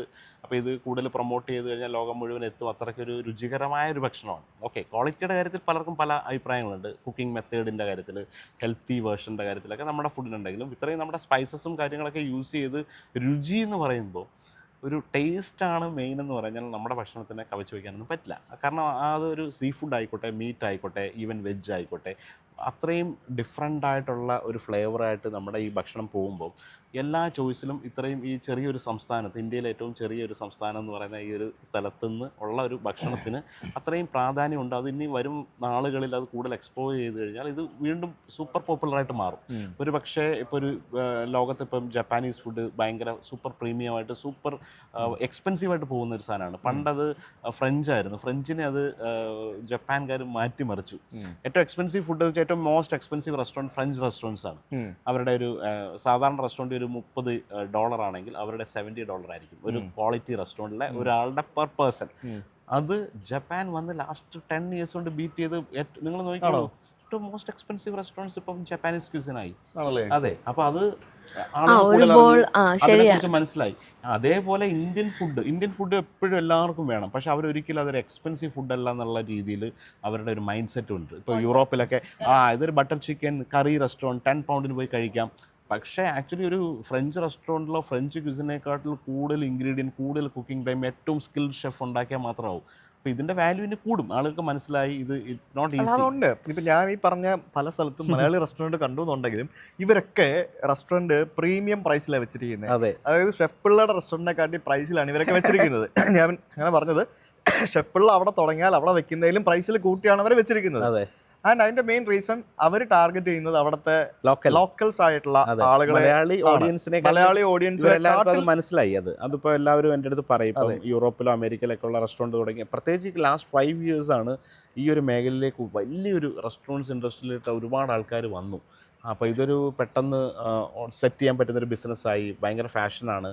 അപ്പോൾ ആ രീതിയിലേക്ക് ആളുകൾ കൂടുതൽ എത്തിയപ്പം ഒരുപാട് എമിഗ്രൻസ് ആയിട്ട് പോയവരൊക്കെ ഫസ്റ്റ് എന്തെങ്കിലും സെറ്റപ്പ് ചെയ്യാനായിട്ട് ഏറ്റവും ബെസ്റ്റ് ബിസിനസ് എന്ന നിലയിൽ അത്രയും റെസ്റ്റോറൻറ്റ്സ് വന്നു കഴിഞ്ഞു. അപ്പോൾ അവർക്ക് ഇത് വ്യക്തമായിട്ട് അറിയാം. അപ്പോൾ അവർ ടാർഗറ്റ് ചെയ്യുന്ന ഒരു ഓഡിയൻസ് എന്ന് പറയുന്നത് അവിടുത്തെ ലോക്കൽ ഗസ്റ്റ് വരുമ്പോഴാണ്. നേരത്തെ പറഞ്ഞ ഈ ഒരു പ്രൈസ് പോയിന്റ് ഉണ്ടല്ലോ, ഒരു ഗസ്റ്റിൻ്റെ ഒരു കൾച്ചറുണ്ട്, ഒരു starter, main course, dessert. Starter main course മാത്രമല്ല ഷെഫേ. അതായത് നമ്മൾ പുറത്താണെങ്കിൽ നമ്മൾ റെസ്റ്റോറൻറ്റ് ഇപ്പോൾ എന്താ ചെയ്യുക, പൊറോട്ട, ചിക്കൻ കറി, ബീഫ്, ബിരിയാണി, പൊറോട്ടെ, നാരങ്ങ വരുന്നു, വാങ്ങിച്ചു കുടിക്കും, കൂടിപ്പോയി നാരങ്ങാവെള്ളം കഴിക്കും, വലിയൊരു ഡെസേർട്ട് വാങ്ങിച്ചു കഴിക്കും. പക്ഷെ സായിപ്പ് വന്നാൽ എന്താ, സായിപ്പ് ആദ്യം അവിടെ ഇരിക്കും, കാല കയറ്റി വെച്ചിട്ട് വൈൻ ഓർഡർ ചെയ്യും. ഈ വൈൻ എന്ന് പറയുന്നത് റെസ്റ്റോറൻറ്റിൽ എക്സ്പെൻസീവ് ആയിട്ടുള്ള സാധനമാണ്, ഫുഡിനെക്കാട്ടി എക്സ്പെൻസീവ് ആയിട്ടുള്ള സാധനം, മോസ്റ്റ് പ്രോഫിറ്റബിൾ ആയിരിക്കും, മോസ്റ്റ് പ്രോഫിറ്റബിൾ സാധനമാണ്. 100 രൂപയുടെ സാധനം ആയിരിക്കും 1000 രൂപ കൊടുക്കുന്നത്. യൂഷ്വലി ഒരു ഫുഡിന്റെ കോസ്റ്റ് 35ഉം ബീവറേജിന്റെ കോസ്റ്റ് 22 ആണ്. ജസ്റ്റ് ഇമാജിൻ, അപ്പോൾ ഒരു 1000 രൂപ ബില്ല് ഫുഡ് കഴിച്ച ഒരാളുടെ ആ റെസ്റ്റോറൻറ്റിന്റെ കോസ്റ്റ് 35% ആണ്. അതെ, beverage cost normally industry standard 22% ആണ്. അപ്പോൾ 1000 രൂപയുടെ ഡ്രിങ്കിന്റെ ബില്ല് പോയാൽ അയാളുടെ കോസ്റ്റ് 22% ഉള്ളൂ. അപ്പോൾ അവിടെ ആ ഒരു 8% ഓട്ടോമാറ്റിക്കലി ഡിഫറൻസ് ആണ്. അതെ, അപ്പോൾ വൈൻ ഓർഡർ ചെയ്യും. പക്ഷെ ഒരു പ്രശ്നമുണ്ട്, ഫസ്റ്റ് നമ്മുടെ ആൾക്കാർ, നമ്മൾ ഭക്ഷണം കഴിക്കാൻ പോകുന്നവർ 2 പേര് കഴിച്ച് മാറുന്ന സമയമായിരിക്കും ഈ ഒരാൾ എടുക്കുന്നത്. കാരണം വൈൻ വാങ്ങിച്ചിട്ട് പെട്ടെന്ന് പോയില്ലല്ലോ, അവൻ വൈൻ ഒരു 2-3 ഗ്ലാസ് കുടിച്ചിട്ട് മാത്രമല്ലേ ഇവർ കഴിക്കുകയുള്ളൂ. ഇനി വേറെ നമുക്കറിയാത്ത പല സംഭവങ്ങളുണ്ടെന്ന് ഈ വൈൻ കുടിക്കുമ്പോഴത്തേക്കിനും. ഈ ഞാൻ സ്പൈസി ഫുഡ് കഴിക്കാൻ പോവാണെങ്കിൽ ഇന്ന വൈന്, ചിക്കൻ കഴിക്കാൻ പോവാണെങ്കിൽ ഇന്ന വൈന്, ഫിഷ് കഴിക്കാൻ പോവാണെങ്കിൽ ഇന്ന വൈന്, അതൊക്കെ അവർക്കറിയാം, നമുക്കറിയോ. വൈൻ കുടിക്കുന്നതിന് അതൊക്കെയാണ് നമ്മൾ ഇനി ഒന്ന് മാറേണ്ട ഒരു കൾച്ചറായിട്ട് വന്നേക്കുന്നത്. ചില കാര്യങ്ങൾ നമ്മൾ യൂറോപ്യൻ അല്ല പാശ്ചാത്യ സംസ്കാരം ഒന്നും കൊണ്ടുവരാൻ പറ്റില്ല. ചില കാര്യങ്ങളൊക്കെ നമ്മൾ അഡാപ്റ്റ് ചെയ്യണമെന്ന് എനിക്കും തോന്നുന്നുണ്ട്. പ്രത്യേകിച്ച് ഫുഡിൻ്റെ ഒരു ഡൈനിങ് എക്സ്പീരിയൻസ് പറഞ്ഞ പോലെ അവരെങ്ങനെയാണ് ഒരു മീല്, അവരൊരു വീക്ക് ഹാർഡ് വർക്ക് ചെയ്തിട്ട് ദേ ഏൺ സം മണി. അവരതുവരെ ഒരു സാൻഡ്വിച്ച് മാത്രമായിരിക്കും കഴിക്കുക. ലഞ്ചിൽ ഒരു ജസ്റ്റ് രാവിലെ ബ്രേക്ക്ഫാസ്റ്റ് ഇല്ല, ഒരു ഓടി പോകുമ്പോൾ ഒരു പാലൊഴിച്ച് ഏതെങ്കിലും ഒരു കോൺഫ്ലെക്സ് വെച്ച് കുടിക്കുന്നു, ഒരു ബനാന മാത്രം കഴിക്കുന്നു, വർക്കിൻ്റെ ഇൻ ബിറ്റ്വീൻ ഒരു ഗ്രാബ് ചെയ്തൊരു സാൻഡ്വിച്ച് കഴിക്കും, ഒരു കോഫിയും കുടിച്ചിട്ട് വീട്ടും വൈകിട്ട് വന്ന് പോയിട്ട് അവർ weekly at least 1 day they want to celebrate. അവർക്ക് ട്രീറ്റ് കൊടുക്കണം, അതിനവർ സേവ് ചെയ്യും പൈസ.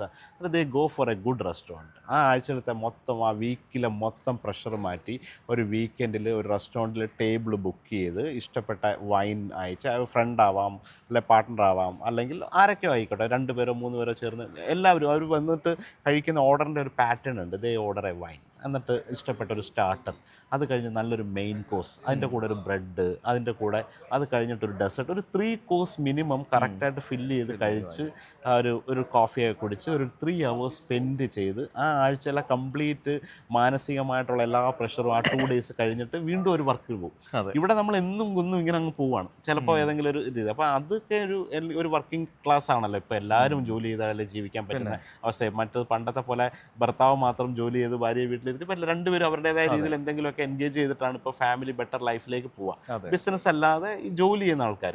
അപ്പോൾ ഇവർക്ക് എല്ലാവർക്കും ഒരു വർക്ക് പ്രഷർ ഉണ്ട്. അപ്പോൾ ഇവർ ഏതെങ്കിലുമൊക്കെ രീതിയിൽ ഒരു വീക്കിലി, അല്ലെങ്കിൽ നിങ്ങൾക്ക് വീട്ടിൽ പേഴ്സണലി കുക്ക് ചെയ്യാം, യൂസർ പറഞ്ഞ പോലെ ഷോപ്പ് ചെയ്തിട്ട് ഒരു വൈനൊക്കെ വാങ്ങിച്ച് അങ്ങനെയും ചെയ്യുന്നവരുണ്ട്. അപ്പം ഒരു റെസ്റ്റോറൻറ്റിൽ പോയി ആ ഡൈനിങ് എക്സ്പീരിയൻസ് എന്താണെന്നുള്ള രീതിയിൽ അറ്റ്ലീസ്റ്റ് എവറി വീക്കോ അല്ലെ ഒരു ഫോർട്ട്നൈറ്റിലോ, ഇനിയിപ്പോൾ പറ്റില്ല, ഒരു മലയാളിയെ സംബന്ധിച്ചത് പറ്റില്ലായിരിക്കാം, എങ്കിൽ ഒരു മന്തിലോ 3 month്സിലോ ഈ ഒരു എക്സ്പീരിയൻസിന് വേണ്ടിയിട്ട് അവർ ടൈം സ്പെൻഡ് ചെയ്ത് ഒരു ഹോൾ ഫാമിലി ആയിട്ട് പോയി save some money for a good meal എന്ന് പറയും. ഓക്കെ, ശ്വേത കുറെ ക്വസ്റ്റ്യൻസ് പ്രിപ്പയർ ചെയ്തായിരുന്നു ഇവിടെ വരാൻ നേരം. ഞാൻ പറഞ്ഞു ശ്വേത നീ ഒന്നും പ്രിപ്പയർ ചെയ്യാനും വേണ്ട, എനിക്ക് കുറെ ചോദിക്കണം എന്ന് പറഞ്ഞ എന്തൊക്കെയോ പറയുന്നുണ്ടായിരുന്നു. Shweta you are not talking to നമ്മുടെ കഥകൾ കേട്ടോണ്ടിരിക്കുകയാണ്, പറഞ്ഞോ.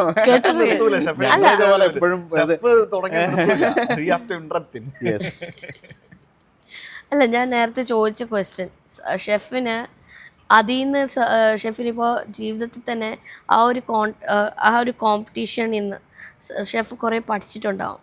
അതിൽ ഇപ്പോൾ അതിൽ നിന്ന് കിട്ടിയത് ഇപ്പോൾ ഷെഫിന് എന്താ തോന്നുന്നത്? അത് കിട്ടിയത് എൻ്റെ എന്ന് വെച്ചാൽ അതിൽ നിന്ന് പഠിച്ച പാഠം. അതെ. Not what you want, I'm asking what you learned lesson from that. അതിൽ കുറേ ഇപ്പോൾ നിങ്ങൾക്ക് കുറേ സർവീസ് ചാലഞ്ചസ് ഒക്കെ ഉണ്ടാവും, അങ്ങനത്തെ കുറേ ഉണ്ടായിരുന്നു. ഞാൻ കുറച്ചൊക്കെ നിങ്ങളുടെ വീഡിയോസ് ഞാൻ കണ്ടിട്ടുണ്ട്, എവിടെയോ ഞാൻ ഇങ്ങനെ കണ്ടിട്ടുണ്ട് 2-3 പേര് ഷെയർ ചെയ്തതൊക്കെ. സോ അങ്ങനെ എനിക്കറിയാം. അപ്പോൾ അത് മാത്രമല്ല നല്ല വലിയൊരു എന്താ പറയുക വേൾഡ് വൈഡ് അറിയപ്പെടുന്ന ഒരു കോമ്പറ്റീഷൻ അല്ലേ അത്. അതെ. സോ അപ്പോൾ അതിൽ നിന്ന് ഷെഫ് പഠിച്ച പാഠങ്ങൾ എല്ലാം നമുക്കൊരു കാര്യം ചെയ്താലോ, നമുക്കൊരെണ്ണം തുടങ്ങിയാലോ? അങ്ങനെ ഇവിടെ ഉണ്ടല്ലോ, ഇന്ത്യയിൽ തന്നെ ഉണ്ട് മാസ്റ്റർ ഷെഫ്. ഇല്ലാത്ത മേഖലയുണ്ടോ? തുടങ്ങാമല്ലോ. പറയൂ ഷെഫ്. ഷെഫ് അതിൽ നിന്ന് പഠിച്ചത് മോർ ഓവർ ഒരു ഏറ്റവും ചലഞ്ചിങ് ആയ ഒരു സിറ്റുവേഷനിൽ നമുക്ക് വീണ്ടും വരാൻ പറ്റും എന്നുള്ളൊരു ജീവിത പാഠമില്ലേ. അപ്പം ആ ഒരു ടേക്ക് അവേ ആണ്. അപ്പം അത്രയും വലിയൊരു കോമ്പറ്റീഷനിൽ പോയിട്ട് നമ്മളൊരു ഫെയിലിയർ ആയി പോയാൽ കരിയർ മൊത്തം പോയേക്കാം. ഞാനൊരു തീർച്ചയായും ഒരു മില്യൺസ് ആൾക്കാർ വാച്ച് ചെയ്യുന്ന ഒരു പ്രോഗ്രാമിൽ ലൈവ് കുക്ക് ചെയ്തിട്ട് നിങ്ങൾക്ക് എന്ത് മിസ്റ്റേക്ക്. ഏറ്റവും വലിയ രസം വെച്ചാൽ എന്റെ കൂടെ കോമ്പറ്റീറ്റ് ചെയ്ത ഒരു നോട്ടിംഗ്ഹാമിൽ ഒരു ഷെഫാണ്. ഈ സിമ്പിൾ ആയിട്ട് ബിഗ് ബോസ് പറഞ്ഞാൽ പോലെ ബിഗ് ബോസിൽ പോയിട്ട് രക്ഷപ്പെട്ടിട്ടുള്ള ഒരു മുന്നിൽ പോയിട്ടുള്ള ഒരു ഇല്ലേ? ഞാൻ ഉദാഹരണം പറയട്ടെ. അങ്ങനല്ലല്ലോ, ബിഗ് ബോസ് പോലെ അല്ലല്ലോ ഷെഫിന്റെ കോമ്പറ്റീഷൻ. അതായത് എന്റെ കൂടെ കോമ്പറ്റീറ്റ് ചെയ്ത ഒരു ഷെഫ് നോട്ടിംഗ്ഹാമിലുള്ള മിഷലിൻ സ്റ്റാറിലുള്ള ഭയങ്കര ഹ്യൂജ് ടാലന്റഡ് ഷെഫാണ്. അയാൾ സൂഫ്ലയാണ് ഉണ്ടാക്കേണ്ടത്. അപ്പോൾ ആ ഒരു പ്രഷറിൽ ഷുഗറിന് പകരം ഉപ്പിട്ട് പോയി. അപ്പോൾ അതൊരു ഭയങ്കര എല്ലാവരും പുള്ളിയെ ട്രോൾ ചെയ്ത് കൊന്നു. പക്ഷേ ആ ഒരു സൂഫ്ല എന്നൊക്കെ പറഞ്ഞാൽ എവറി ഡേ നമ്മളിവിടെ രാവിലെ ദോശയും ചമ്മന്തിയും കഴിക്കുന്ന പോലെ. അപ്പം ഞാൻ ചെയ്തായിരുന്നെങ്കിൽ എനിക്ക് ഓക്കെ, നമുക്കറിയാത്തൊരു സാധനം പെട്ടെന്ന് ഒരു ഫ്രഞ്ച് ഡെസേർട്ട് ഉണ്ടാക്കാൻ അറിയില്ല, ലൈവായിട്ട് ഉണ്ടാക്കി മിസ്റ്റേക്ക് കാണിച്ചേക്കാം, എക്സ്ക്യൂസ് അല്ല. സ്റ്റിൽ എനിക്ക് പറയാൻ എനിക്ക് അറിയത്തില്ലായിരുന്നു, ആദ്യമായിട്ട് ഉണ്ടാക്കിയത്. അപ്പോൾ ഒരു ഇംഗ്ലീഷ് ഷെഫിന് സൂഫ്ല എന്ന് പറഞ്ഞാൽ അവരുടെ ലൈഫ് ലോങ് അറിയാം. ഇപ്പം എൻ്റെ അടുത്തൊരു പായസം വെച്ചിട്ട് ഞാൻ ആ പായസം ശർക്കരയ്ക്ക് പകരം അല്ലെങ്കിൽ പാൽപ്പായസം ഉണ്ടാക്കുക, പഞ്ചസാരയ്ക്ക് വരെ ഉപ്പ് വാരി ടെൻഷനിൽ ഉപ്പ് വാരി ഇട്ടു എന്ന് പറഞ്ഞാൽ ആളുകൾ എന്തായിരിക്കും എന്നോട് പറയാ? ഇതൊക്കെ അവിടെ സംഭവിക്കാം. അപ്പോൾ ഇതൊക്കെ അങ്ങനെയൊക്കെ ഉള്ളൊരു സമയത്ത് നിന്ന് അതൊക്കെ ഭയങ്കര, ഞാൻ ആ ഒരു സമയത്ത് ഭയങ്കര ഡിപ്രഷനൊക്കെ ആയിപ്പോയി. ഈ പരിപാടി ഇതിൻ്റെ ഒരു പ്രഷർ, ഇറ്റ്സ് നോട്ട് ഈസി. അപ്പോൾ അത് കഴിഞ്ഞിട്ട് ഇത് വന്നു, അതിൻ്റെ റിസൾട്ട് വരുന്നു, അതിൻ്റെ കാര്യങ്ങൾ വരുന്നു, ആളുകൾ അപ്രീഷിയേറ്റ് ചെയ്യുന്നു. അപ്പോൾ എനിക്ക് മനസ്സിലായി ഇത് വെറുതെ നമ്മൾ ഒരുപാട് ഓവർ ടെൻഷൻ അടിച്ചിട്ടൊന്നും കാര്യമില്ല. അത് എൻ്റെ ടൈം ഹീൽ ചെയ്യും. എന്തുണ്ടായാലും നല്ലതായാലും ചീത്തയായാലും ലൈഫിൽ എന്തൊക്കെ വന്നാലും അത് ഇറ്റ്സ് ഇപ്പോൾ ഒരു ചെറിയൊരു മുറിവ് പറ്റി നമ്മളൊരു ഇവിടെ ഇരുന്നിപ്പോൾ കാലൊന്ന് അല്ലെങ്കിൽ ഒന്ന് ഒരഞ്ഞാൽ ഇവിടെ ഒരു തൊലി പോയി, അത് ചിലപ്പോൾ ഒരു 1 ഡേയിൽ ഹീലാവും. ചിലപ്പോൾ ഒന്ന് ഓടി വീണ് വിളിച്ച് മുട്ടിൻ്റെ ഒരു തൊലി പോയി, അത് ചിലപ്പോൾ ഒരാഴ്ച കൊണ്ട് ഹീൽ ചെയ്യും. പെട്ടെന്ന് തൊലിയൊക്കെ ഉണങ്ങി കറക്റ്റ് ആവും. ഒരു ബൈക്ക് ആക്സിഡൻറ്റ് വന്ന് കുറേ പോയി, ചിലപ്പോൾ 3-4 months കഴിഞ്ഞിട്ടാണ് ഹീൽ ചെയ്തത്. അല്ലേ, ഓരോ മുറിവിൻ്റെ ആഴം പോലാണ്. പക്ഷെ എന്തെന്തായാലും അത് ഹീലാവും എന്ന ഒരു രീതിയിൽ നമ്മൾ ആ ഒരു പോസിറ്റിവിറ്റിയിൽ വെക്കുമ്പോഴാണ് കാര്യങ്ങളെല്ലാം ഇങ്ങനെ ഭംഗിയായിട്ട് പോവുക. ഓക്കെ. ഇപ്പോൾ ഷെഫിനെ തോന്നില്ലേ, ഷെഫ് ഇപ്പോൾ കുറേ പേര് ഷെഫിൻ്റെ ഇപ്പോൾ ഒരു കിച്ചണിൽ ഷെഫ് ഹെഡ് ചെയ്യുമ്പോൾ ഷെഫിന് തോന്നാറില്ലേ? അതൊക്കെ ഇപ്പോൾ ഷെഫിന് അവരൊക്കെ ചെയ്യുന്ന കണ്ടിട്ട് ഇപ്പോൾ ഷെഫ് അങ്ങനെ ചെയ്യുമ്പോൾ അവർക്കും പഠിപ്പിച്ചു കൊടുക്കാൻ പറ്റുന്നൊരു പ്രൗഡ് മൊമെന്റ് അല്ലേ? 100%. അതൊക്കെയാണല്ലോ നമ്മുടെ ഓരോരുത്തർക്കും ഓരോ പേഴ്സണൽ ഹാപ്പിനെസ് ഉണ്ടാവില്ല. നമ്മുടെ ഡോപ്പമിൻ റഷ് ഉണ്ടാക്കാൻ വേണ്ടിയിട്ട് എന്തൊക്കെയാണ്, ചിലർ സിനിമ കാണുന്നതായിരിക്കാം, ചിലർക്ക് വേറെ സ്പോർട്സിൽ പോകുന്നതായിരിക്കാം, ചിലർക്ക് ഈ പറഞ്ഞ പോലെ ഇദ്ദേഹത്തിനാണെങ്കിൽ ട്രാവൽ ചെയ്താൽ മാത്രമാണ് ഹാപ്പിനെസ് വരുന്ന ഒരാളാണ്. തീർച്ചയായും നമ്മൾ വിചാരിക്കും ഇവരുടെ ജോലി ഭയങ്കര എളുപ്പമാണ്, എല്ലാവർക്കും തോന്നില്ല. വെറുതെ വീട്ടിൽ ജോലി ചെയ്ത് നമ്മൾ ചെറിയൊരു കറി ഉണ്ടാക്കുക, എന്തിനാ വെറുതെ ഒരു ചമ്മന്തി ഉണ്ടാക്കണമെങ്കിലും അതിൽ എന്തെങ്കിലും കൂടിപ്പോയാൽ 100 കുറ്റമായിരിക്കും വരുന്നത് ഇല്ലേ? നെഗറ്റിവിറ്റി വരും അവിടെ. നെഗറ്റീവ്, അതായത് നമുക്ക് ഇഷ്ടപ്പെട്ടില്ലെങ്കിൽ ഇഷ്ടപ്പെട്ടെന്ന് പറയും, ഒരു കമന്റ് വരും അവിടെ.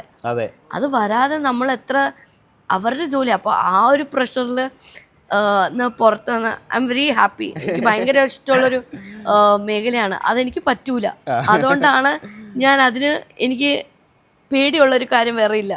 നമ്മൾ വിചാരിക്കും ഷെഫ് ഭക്ഷണം ഉണ്ടാക്കുന്ന മാത്രമല്ലേ എന്ന് വിചാരിക്കും, പക്ഷെ അല്ല. അതിന്റെ ഉള്ളില് അവരുടെ പ്രഷർ എന്തോ കഷ്ടപ്പെട്ട പരിപാടിയാണെന്ന് അറിയോ? ഇപ്പൊ ഞാനിപ്പം നമ്മൾ ഈ കുറെ സ്ഥലങ്ങളിൽ പോകുമ്പോൾ ഈ ഷെഫുമാരെ കാണാറുണ്ട്.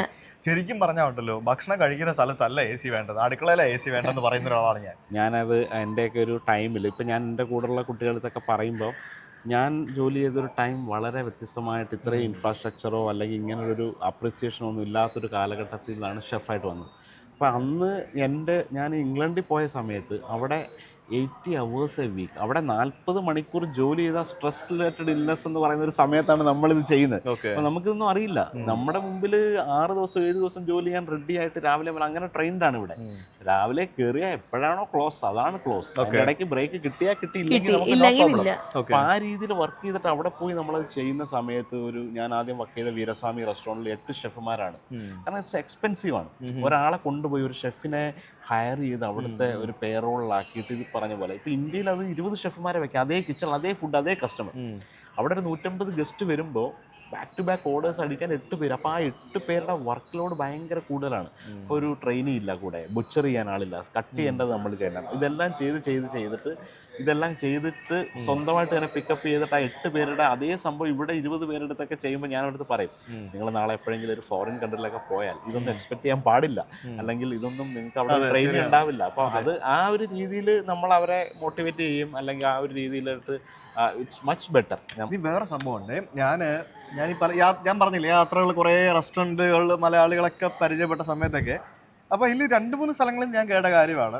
എനിക്കിവിടെ പുതിയതായിട്ട് ഞാനൊരു ഷെഫിനെ കൊണ്ടുവരുന്നുണ്ട്, ഷെഫ് പിള്ളേലൊക്കെ വർക്ക് ചെയ്ത ആളാണ്, കാരണം അതൊരു ബ്രാൻഡായി. നമ്മളൊരു താജിലൊക്കെ വർക്ക് ചെയ്ത ആളാണ്, ഇല്ലെങ്കിൽ അങ്ങനെയൊക്കെ പറയത്തില്ലായിരുന്നു പണ്ട്, ഇല്ലെങ്കിൽ ഷെഫ് പിള്ളേലൊക്കെ വർക്ക്. അപ്പോൾ അതായത് ഷെഫ് പിള്ളേലൊക്കെ വർക്ക് ചെയ്ത ആളാണെന്ന് ഇതിന് ഷെഫ് എനിക്ക് കാശൊന്നും തരുന്നില്ല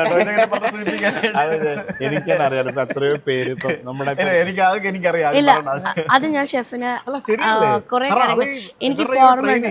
ഞാനൊന്ന് പറയട്ടെ, കുറെ നേരമായിട്ട് നിങ്ങൾ അല്ല, ഷെഫ് പറഞ്ഞിട്ടുണ്ട്, ഷെഫ് തന്നെ കുറെ വീഡിയോയിൽ പറഞ്ഞിട്ടുണ്ട്, ഷെഫ് കുറെ പേരെ പിള്ളേരെയൊക്കെ എടുത്തിട്ട് പഠിപ്പിച്ച് കൊടുത്തിട്ടാണ്, ഷെഫാക്കി എടുത്തിട്ടാണ് ജോലിക്ക് നിർത്തിയിരിക്കുന്നത്.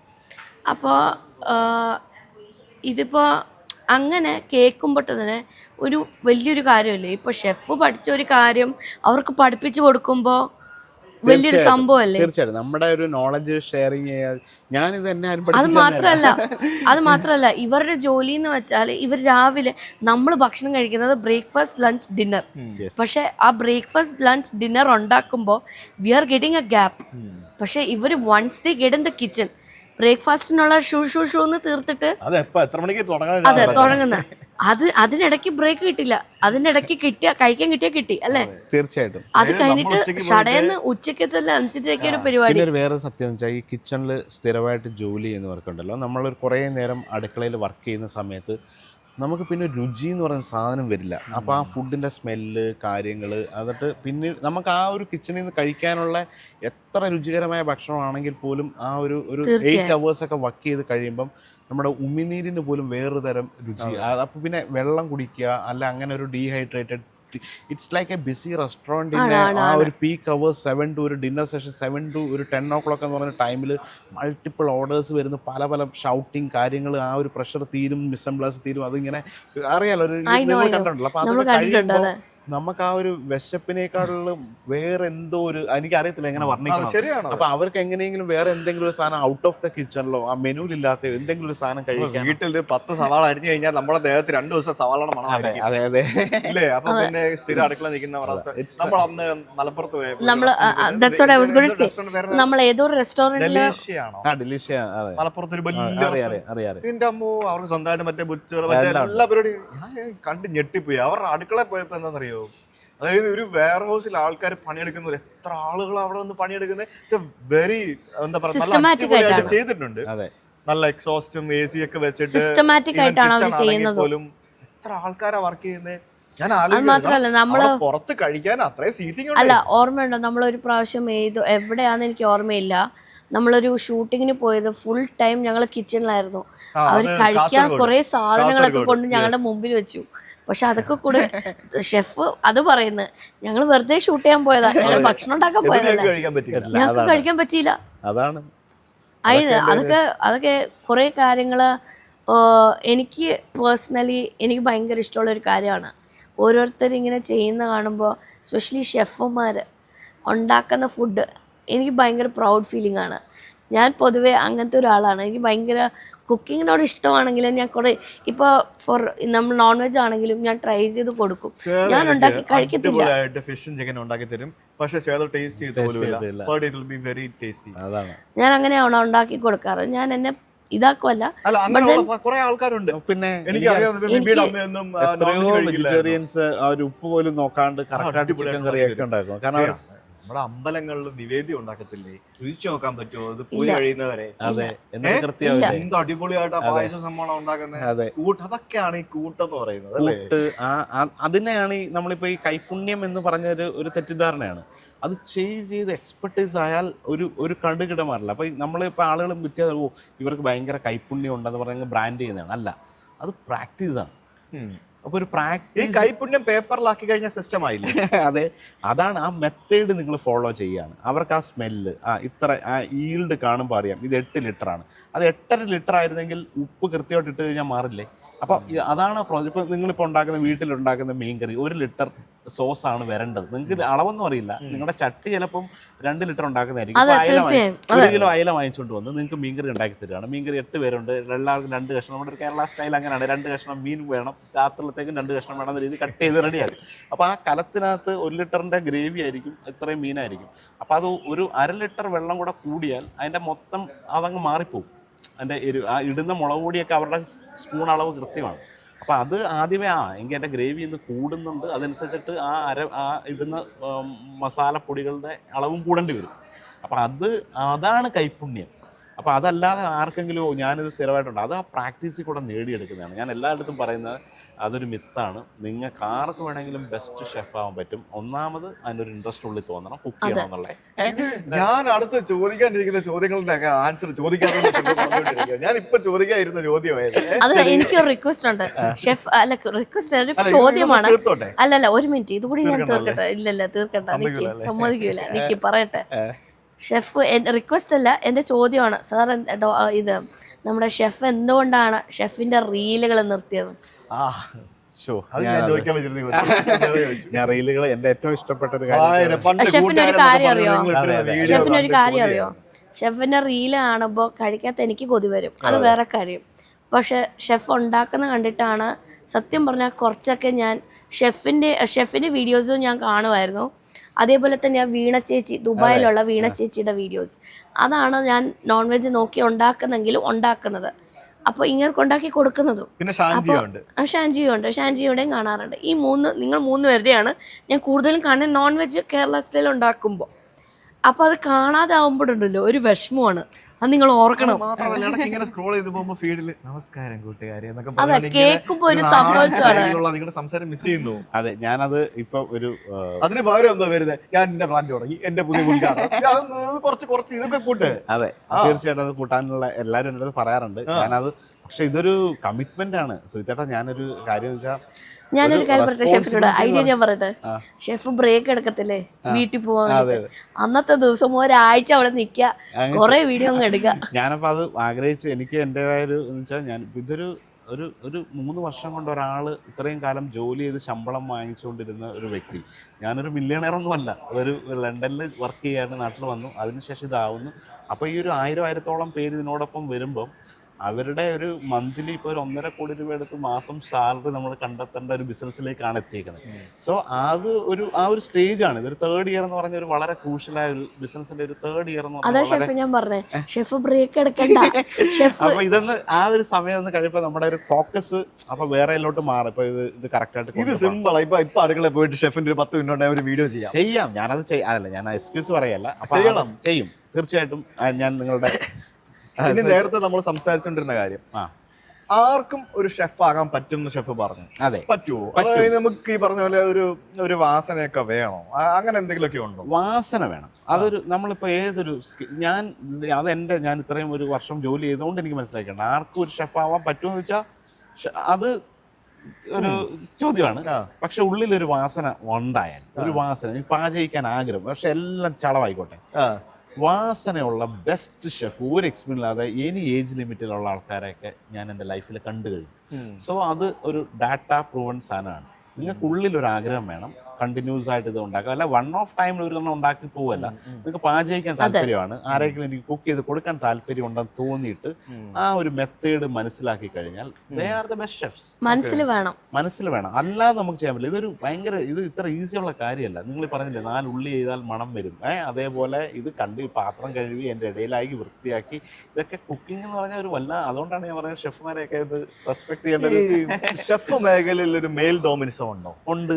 അത് പക്ഷെ അതിന് ഞാൻ ഇപ്പോഴും പറയുന്നുണ്ട്, ഷെഫ് മേഖലയിൽ അത് ഞാൻ അങ്ങനെ പറയൂല. ഷെഫുമാര് കൂടുതലും ആണുങ്ങളാണെങ്കിൽ അവരുണ്ടാക്കുന്ന ഭക്ഷണം നല്ല അടിപൊളി ടേസ്റ്റ് ഉള്ള ഫുഡുമായിരിക്കും. ഒരു പെണ്ണുണ്ടാക്കുന്നതിനെ കാട്ടി അടിപൊളിയായിട്ട് ഒരാണുണ്ടാക്കും. നമ്മൾ ഈ കല്യാണങ്ങൾക്കൊക്കെ അല്ലെങ്കിൽ ഈ പറഞ്ഞ പോലെ വലിയ വലിയ പരിപാടികൾക്കൊക്കെ എന്തുകൊണ്ടാണ് ആണുങ്ങളായിട്ട് ഉള്ള ആളുകൾ പ്രധാന ഷെഫായിട്ട് പോകുന്നത്? എന്തുകൊണ്ട് പെണ്ണുങ്ങൾ വരുന്നില്ല ആ മേഖലയിൽ? അത് പറയാം. പക്ഷെ ഈ ഒരു സ്ത്രീകൾക്ക് ഇൻബിൽട്ടായിട്ട് ഒരു സ്കില്ലുണ്ട് പാചകിക്കാൻ. പാചകത്തിന്റെ ഏറ്റവും ബേസിക് ക്വാളിറ്റി എന്ന് പറഞ്ഞാൽ ക്ഷമയാണ്, പേഷ്യൻസ് ആണ് നല്ലൊരു ഭക്ഷണം ഉണ്ടാകുന്നത്. അതിന് ഷോർട്ട് കട്ട് ചെയ്യാണ്ട് ഇപ്പോൾ നിങ്ങൾക്ക് ഒരു ചിക്കൻ കറി ഉണ്ടാക്കാം, നിങ്ങൾക്ക് അതിൻ്റെ റെസിപ്പിയും മെത്തേഡും ഇപ്പോൾ ഷാൻജിയോടെയൊക്കെ പ്രോപ്പറായിട്ടുള്ള റെസിപ്പിയാണ് നിങ്ങൾക്ക് അറിയാം. പക്ഷേ നിങ്ങൾക്ക് നിങ്ങളുടെ ഇൻ്റലിജൻസ് വർക്ക് ചെയ്തിട്ട് കുക്കറി 4 അടി അടിച്ച ഈ സാധനം എൻഡിൽ ഈ ടേസ്റ്റ് എത്തുമെന്ന് പറഞ്ഞാൽ നിങ്ങൾ അതേ ചെയ്യുള്ളൂ. ഓക്കെ, പക്ഷേ പേഷ്യൻ്റ് ഒരാളല്ല, അയാൾ ആദ്യം മുതൽ അതിൻ്റെ പ്രോസസ്സ് കറക്റ്റ് ഓറിയൻറ്റഡ് ആക്കി വരുമ്പോൾ അതിൻ്റെ ഒരു ഫൈനൽ പ്രൊഡക്റ്റിനൊരു വ്യത്യാസം വരും. അപ്പോൾ ഈ പേഷ്യൻസ് ആണ് ബേസിക്കലി, അത് സ്ത്രീകളുടെ ഒരു ഇൻബിൽട്ടായിട്ടൊരു ക്വാളിറ്റിയാണ്. മറ്റേ ആണുങ്ങൾ എന്തുകൊണ്ടാണ് അതിനകത്ത് മെയിൽ ഡോമിനൻസ്? അതൊരു പ്രൊഫഷനായിട്ട് അവർ ട്രെയിൻഡായി. നേരെ മറിച്ച് സ്ത്രീകൾക്ക് ഇൻബിൽട്ടായിട്ട് ടെമ്പറമെൻ്റായിട്ട് കിട്ടിയ ഈ ഒരു ഗുണം പ്രൊഫഷണൽ ട്രെയിൻഡൂടെ ആയിക്കഴിഞ്ഞാൽ ഈ മെയിൽ ഡോമിനൻസ് ഒക്കെ എവിടെ പോയി കിടക്കും? ഇവർ കംപ്ലീറ്റ് കൈയടക്കും ഈ മേഖല. പക്ഷെ ഞാൻ എല്ലായിടത്തും പറയാം, ഒരു സ്ത്രീകളായിട്ടുള്ളവർ ഈ ഒരു കുക്കിംഗ് അവർക്ക് ഇൻബിൽട്ട് എന്ന് പറഞ്ഞാൽ ഞാൻ പറഞ്ഞ ആ പേഷ്യൻസ് ആണ് ഒരു പെർഫെക്റ്റ് ആക്കി. നിങ്ങൾക്കറിയാലോ, ഇപ്പം ഞാൻ വർക്ക് ചെയ്തിട്ടുള്ള ലേഡീസ് അല്ലെങ്കിൽ ഒരു ജെൻഡർ ഈക്വലിറ്റി ആയിട്ട് ചോദിച്ചാൽ ലേഡീസ് എന്ന് പറഞ്ഞാൽ ഒരു വിമൻ എന്ന് പറയുന്നത് ഒരു പെർഫെക്ഷനിസ്റ്റ് ആണ് 90%. ആണുങ്ങൾ നമ്മൾ പല കാര്യങ്ങളും ഷോർട്ട് ചെയ്തിട്ട് വളരെ സ്മാർട്ടായിട്ട് തീർക്കാൻ നോക്കും, പക്ഷെ അവരതിന് പോകില്ല. അവർ ഷോർട്ട് കട്ടിനേക്കാളും ഒരു പെർഫെക്ഷൻ ആക്കാൻ വേണ്ടിയിട്ട്. അതുകൊണ്ടാണ് ലേഡി ബോസിൻ്റെ കൂടെ ഒന്നും എല്ലാവർക്കും വർക്ക് ചെയ്യാൻ പറ്റില്ല, ബോസായിട്ട് നിൽക്കുക. കാരണം അവരൊരു ചാൻസ് കൊടുക്കില്ല. ഓക്കെ, അത് ഞാൻ കണ്ടിട്ടുള്ളതാണ് പല രീതി. കാരണം അവർ പെർഫെക്ഷന് വേണ്ടിയിട്ട് ഏതറ്റം വരെ പോകും. നമ്മൾ പെർഫെക്ഷനെക്കാട്ടി തീർന്നത് വർക്ക് എങ്ങനെയെങ്കിലും ബ്യൂട്ടിഫുള്ളി ചെയ്ത് തീർക്കാനോ അല്ലെങ്കിൽ കുറച്ചുകൂടെ സ്മാർട്ടായിട്ട് വേഗത്തിൽ സമയം കുറച്ച് ചെയ്യാനോ അല്ലെങ്കിൽ എന്തെങ്കിലുമൊക്കെ ചെയ്യാനുള്ള ഒരു ഇൻ്റലിജൻസ് ആണുങ്ങൾ എല്ലാത്തിനും ഉപയോഗിക്കും. സോ ഈ പറഞ്ഞ പോലെ പാചകം എന്നൊരു മേഖലയിൽ സ്ത്രീകളായിട്ടുള്ളവർക്ക് ജന്മനാ തന്നെ അതിൻ്റെ ഒരു ബേസിക് ക്വാളിറ്റി ഉണ്ട്. അത് പ്രൊഫഷണലി ട്രെയിൻഡായിട്ട് ഇതേപോലെ വെക്കാൻ പോയി അങ്ങനെ എത്രയോ പേരുണ്ട് ട്രെയിൻഡായിട്ടുള്ളവർ. ആ ലെവലിൽ പോയി കഴിഞ്ഞാൽ നേരത്തെ ചോദ്യം തിരിച്ചിട്ടുകയോ ഈ ആണുങ്ങളെല്ലാം മാറ്റി എല്ലാ കിച്ചണും സ്ത്രീകൾ കൈയടക്കും. സോ അതിപ്പോൾ നിങ്ങൾ പറഞ്ഞ ഒരു കല്യാണത്തിന് പോയി കഴിഞ്ഞാൽ 5 ആണുങ്ങൾ, ഒരു സദ്യയൊക്കെ ഉണ്ടാക്കാൻ പോയാൽ ബിരിയാണി ഉണ്ടാക്കാൻ പോയാൽ ആണുങ്ങളെ മാത്രമേ കാണുന്നുള്ളൂ. റെസ്റ്റോറൻറ്റ് ഷെഫ്മാരുമായ ആണുങ്ങളെ അവർ ട്രെയിൻഡായിട്ട് ഈ ഗുണം കിട്ടിയതാണ്, നാച്ചുറലി അല്ല. നാച്ചുറലി ആണുങ്ങൾക്ക് എന്ത് ക്ഷമയുണ്ട്. ഇപ്പൊ ഷോപ്പിംഗ് പറയൂ അല്ലേ, ഷോപ്പിങ്ങിന് ഇപ്പൊ നിങ്ങൾ രണ്ടോടെ പോയാൽ പക്ഷെ അതിന് എന്നെ കാട്ടി ക്ഷമയുള്ളത് ഷോപ്പിംഗ് ചെയ്യാൻ. അത് വളരെ യൂണിക് കുറച്ച് ആൾക്കാർക്കല്ലേ ഉള്ളൂ. എനിക്ക് സാധനം വാങ്ങിക്കാനാണ് എനിക്ക് ക്ഷമയുണ്ടാവും, ഇറക്കി വാങ്ങാനുള്ള ഞാൻ അതെന്താണ് ആ ഒരു ടൈം എടുക്കുന്ന എന്തിനാണ് പെർഫെക്റ്റ് ആയിട്ട് നമുക്ക് ഇഷ്ടപ്പെട്ട സാധനം എടുക്കാൻ വേണ്ടി. അത് നാച്ചുറലി കുക്കിങ്ങിൽ ഇപ്പൊ തേങ്ങ വറുത്തരച്ചൊരു കറി ഉണ്ടാക്കണം എന്ന് പറഞ്ഞാൽ നിങ്ങൾക്ക് അത് തീയൽ ഉണ്ടാക്കണം എന്നുണ്ടെങ്കിൽ നിങ്ങൾ അത് തേങ്ങ തിരികെ എടുക്കാൻ റെഡി ആയിട്ടായിരിക്കും ഉണ്ടാക്കുക. ഇവർക്ക് ഇത് ഉണ്ടാക്കാൻ അറിയാം എങ്കിൽ പോയാൽ തീയൽ ഇന്ന് വേണ്ട എന്നേ പറയുള്ളൂ. അത്രയും ടൈം എടുക്കാനോ ക്ഷമ എടുക്കാനോ പോവില്ല. ട്രെയിൻഡ് ഷെഫായാൽ അപ്പോൾ ട്രെയിൻഡ് പ്രൊഫഷണൽ ആകുമ്പോൾ ആ പ്രോസസ്സ് ചെയ്യുന്നു, അവരതിന്റെ ഗുണങ്ങൾ. ഇതിനകത്ത് ഞാൻ വേറെ കാര്യം കൂടെ ശ്രദ്ധിച്ചിട്ടുണ്ട്. ഇപ്പൊ നമ്മളിപ്പം മാരിയേറ്റിന്റെ കിച്ചണിൽ പോയി കഴിഞ്ഞാൽ നമുക്ക് അല്ല ബ്രേക്ക്ഫാസ്റ്റ് കഴിക്കാൻ പോകുമ്പോഴത്തേക്കിനും അവിടെയൊക്കെ നമുക്ക് ഇഷ്ടം പോലെ സ്ത്രീകളായിട്ടുള്ള ആളുകൾ അകത്ത് കിച്ചണിൽ വർക്ക് ചെയ്യുന്ന കാണാൻ പറ്റും. ഞാൻ ഗ്രാൻഡ് ഹാത്തി പോയപ്പോൾ കണ്ടിട്ടുണ്ട്. നമ്മൾ പല വലിയ വലിയ ഹോട്ടലുകളിലൊക്കെ പോകുമ്പോഴത്തേക്കിനും റെസ്റ്റോറൻറ്റുകൾക്കുള്ളിൽ നമുക്ക് ഇതേപോലെ സ്ത്രീകളുടെ സാന്നിധ്യം, ഈവൻ താജിൽ പോയപ്പോഴും കണ്ടിരുന്നു നമ്മൾ കുറേ പേര്. പക്ഷെ എന്തുകൊണ്ട് സാധാരണ റെസ്റ്റോറൻറ്റുകളിൽ സ്ത്രീകൾ പോകുന്നില്ല? അവിടുത്തെ വർക്ക് കൾച്ചർ അവർക്ക് പറ്റാത്തത് കൊണ്ടാണോ, അല്ലെങ്കിൽ അവിടുത്തെ കിച്ചൺ സെറ്റപ്പ് സ്ത്രീകൾക്ക് നിന്ന് ജോലി ചെയ്യാൻ അനുയോജ്യമല്ലാത്തത് കൊണ്ടാണോ എന്നൊക്കെ ഞാൻ ചിന്തിച്ചിട്ടുണ്ട്. അങ്ങനെ തോന്നാറുണ്ടോ? അത് സത്യമാണ്. അപ്പോൾ ഈ ഒരു ഹോട്ടൽ എന്ന് പറഞ്ഞാൽ ഇപ്പോൾ അത് ഭയങ്കര പോസിറ്റീവായിട്ട് നിങ്ങളൊക്കെ ഇത് ഇത്രയും കാണുന്നത് ഈ അടുത്താണല്ലോ ഇത്രയും സ്ത്രീകളൊക്കെ വരാൻ തുടങ്ങിയത് മേഖലയിലേക്ക്. അപ്പോൾ അത് ഫസ്റ്റ് ആ വർക്കുകൾ അവരുടെ ഇതൊരു ഫാസ്റ്റ് എൻവയോൺമെന്റ് ആയിട്ടുള്ള ഒരു വർക്ക് പ്ലേസ് ആണ് കിച്ചൺ അല്ലേ. അപ്പോൾ അവിടെ തട്ടിമുട്ടിയും ഷൗട്ടിങ്ങും കാര്യങ്ങളും ഒക്കെ ഉള്ള ഒരു വർക്ക് അറ്റ്മോസ്ഫിയറിൽ വന്ന് ജോലി ചെയ്യാന്ന് പറയുന്നതാണ് ഇവരെയൊക്കെ അകറ്റിയിരുന്നത്. ഇപ്പോൾ ഒരു ഹോട്ടൽ മാരിയറ്റും താജും അല്ല അങ്ങനെയൊക്കെ ഒരു ബ്രാൻഡ് പറയുമ്പോൾ അവിടെ ഒരു സിസ്റ്റം ഇൻ പ്ലേസ് ഉണ്ട്, അവിടെ ഒരു വർക്ക് കൾച്ചർ ഉണ്ട്, അവിടെ ഒരു ജെൻഡർ ഈക്വലിറ്റി എന്നൊക്കെ പറഞ്ഞാൽ പറഞ്ഞതൊക്കെ എത്രയോ കാലം മുമ്പ് ഇന്ത്യയിലുണ്ട്. അപ്പോൾ അതൊരു വർക്ക് പ്ലേസിൽ പാലിക്കേണ്ട മര്യാദകളും കാര്യങ്ങളൊക്കെ ഒരു സിസ്റ്റത്തിലേക്ക് എത്തിയപ്പം അവിടെ വളരെ സുരക്ഷിതമാണ് ആളുകൾക്ക്. ഇന്നത്തെ കാലത്ത് ഒരു ഹോസ്പിറ്റാലിറ്റി മേലെ വരും. അപ്പോൾ അത് പക്ഷേ നേരെ മറിച്ച് ഒരു സാധാരണ ഒരു റെസ്റ്റോറൻറ്റ് പരമ്പരാഗതമായിട്ട് വരുന്ന ഒരു ആണുങ്ങളുടെ ഇടയിൽ നിന്ന് ഒരു 7-8 ആണുങ്ങളുടെ ഇടയിൽ ഒരു ലേഡി വന്ന് ഒറ്റയ്ക്ക് ഇന്നൊരു നോർമൽ റെസ്റ്റോറൻറ്റിൽ ഒരു സിസ്റ്റോ പ്ലേസ് ഇല്ലെങ്കിൽ അവിടെ ഒരു ബുദ്ധിമുട്ടുണ്ട്. അതുകൊണ്ടാണ് അവിടെ ഒന്നും ആരെയും അധികം കാണാത്ത. അല്ലെങ്കിൽ ഇപ്പോൾ പറയാം ഒരു ഭാര്യയും ഭർത്താവും കൂടെ നടത്തുന്ന ഹോട്ടലൊക്കെ ഇല്ലേ, അവിടെ ഉണ്ട്, അവർ വർക്ക് ചെയ്യുന്നുണ്ട്. പക്ഷെ അവരെ ഒരിക്കലും ഒരു റെസ്റ്റോറൻറ്റ് സ്റ്റാഫായിട്ട് വളരെ കുറച്ചെടുത്തല്ലേ കാണുന്നുള്ളൂ. അപ്പൊ ആ ഒരു സിസ്റ്റം വരാനും അവരുടെ കുടുംബശ്രീക്കാരുടെ അത് അവർ മാത്രമാണ് എന്ത് ഫുഡ് അവരുടെ കഴിക്കാൻ. സോ അവർക്ക് ആ ഒരു സുരക്ഷിതത്തോടെ വർക്ക് പ്ലേസിൽ കിട്ടുമെന്ന് തോന്നിയാൽ ഇവിടെ എല്ലായിടത്തും ഇവർക്ക് വരാൻ പറ്റും. അപ്പോൾ ആ ഒരു ലേഡി വന്നാൽ ആ ലേഡിക്ക് ചിലപ്പോൾ ഇത് നൈറ്റിലും ഡ്യൂട്ടി ചെയ്യേണ്ടി വരും, ഡേയിലും ഡ്യൂട്ടി ചെയ്യും. ബാക്കിയെല്ലാം ഒരു മെയിലായിട്ടുള്ള കുറേ ആൾക്കാരോട് ഇടപഴകുമ്പോൾ അവർക്ക് ആ സുരക്ഷിതത്വ ബോധവും അവർക്ക് ആ ഒരു സേഫായിട്ട് ഇന്ന് വർക്ക് ചെയ്യാൻ പറ്റുന്ന രീതിയിലുള്ള ഒരു കൾച്ചറിലേക്ക് എത്തിയാൽ ഇനി പറയുന്ന ഏത് കടകളിലും വരും. അത് നമുക്ക് എത്രയോ ഉദാഹരണങ്ങൾ, ചേച്ചിമാർ മാത്രം ഒറ്റയ്ക്ക് നടത്തുന്ന കടകളുണ്ട്, ഹസ്ബൻഡ് വൈഫായിട്ട് നടത്തുന്നുണ്ട്. പക്ഷേ ബാക്കിയുള്ള കടകളിലേക്ക് ഇതിൻ്റെ നമ്പർ ഓഫ് കുറയാണ്. പക്ഷേ ഹോട്ടൽസിലൊക്കെ വൻ നിലയിലേക്ക് മാറിക്കഴിഞ്ഞു. അപ്പം അതൊരു നെക്സ്റ്റ് 10 years നോക്കിക്കോളൂ. നല്ലൊരു ചേഞ്ച് ഇൻഡസ്ട്രിയിൽ ഇപ്പോൾ ഒരു 10 വർഷം മുമ്പ് വരെ 10 to 90% 90% ആണ് 10% താഴെയായിരുന്നു സ്ത്രീകളുടെ ഈ ഒരു കുക്കിംഗ് മേഖല, ഹോസ്പിറ്റാലിറ്റി മേഖലയിലോ. ഇപ്പോൾ അത് 30-40 സോ ഇനി ഒരു വരും വർഷങ്ങളിൽ അത് 50-50 എങ്കിലും എത്തിയാൽ തന്നെ വലിയ മാറ്റമായിരിക്കും ഉണ്ടാകുക ഹോസ്പിറ്റാലിറ്റി. ഇല്ലേ, ആ ഒരു 20% മോർ. കേരളത്തിൽ തന്നെ വലിയ മാറ്റങ്ങൾ, ഒരുപാട് പെൺകുട്ടികൾ ഈ മേഖലയിലോട്ട് വരുന്നുണ്ട്. നമ്മുടെ തന്നെ കിച്ചണിൽ എല്ലാ റെസ്റ്റോറൻറ്റ്സിലും മൾട്ടിപ്പിൾ പെൺകുട്ടികൾ. ഇതൊന്നും ഒരു 5 വർഷം മുമ്പ് ഒരു കിച്ചണിൽ കാണാൻ പറ്റില്ലായിരുന്നു. അപ്പോൾ അവർ വളരെ ഫോക്കസ്ഡ് ആണ്, അവർക്കറിയാം അവരുടെ സ്കിൽ എന്താണെന്ന്. എസ്പെഷ്യലി പേസ്ട്രി ബേക്കറി മേഖലയിൽ വൻ കുതിപ്പാണ്. അവിടെ അത് 70 above ആയി. 30% പേസ്ട്രി മേഖല അവർ കൈയടക്കി കഴിഞ്ഞു.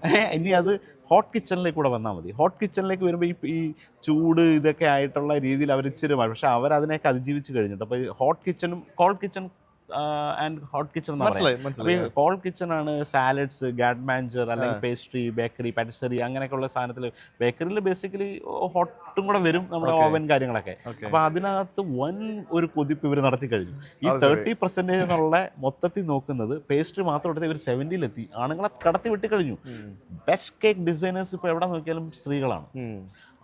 അവർക്ക് ആ ക്രിയേറ്റിവിറ്റിയും ഇമാജിനേഷനും, ഈ പേസ്ട്രി എന്ന് പറഞ്ഞത് വേറൊരു ആർട്ടാണ്. അത് ഇമാജിനേഷൻ, ഒരു ഷെഫിനേക്കാൾ അവിടെ അത് മൊത്തം റെസിപ്പി ഓറിയന്റഡാണ്. ഒരു മീൻകറിയിൽ ഒരു ഇച്ചിരി പുളി കൂടിയാലും നിങ്ങൾ കഴിക്കും. പക്ഷെ ആ കേക്കിന്റെ 1 gram ഈസ്റ്റ് മാറിയാൽ അത് പോയി, കളർ പോയി. അപ്പൊ അത് വളരെ പെർഫെക്ഷനിസ്റ്റ് ആയിട്ട് റെസിപ്പി, മെത്തേഡ്, പാത്രം, ആർട്ട് വർക്ക് ചെയ്യുന്ന പരിപാടിയൊക്കെ അതൊക്കെ. ഞാൻ ഇപ്പൊ ലാസ്റ്റ് 3 days സൗദി, ഇപ്പൊ ഞാൻ അവിടെ നിന്ന് വരുമായിരുന്നു.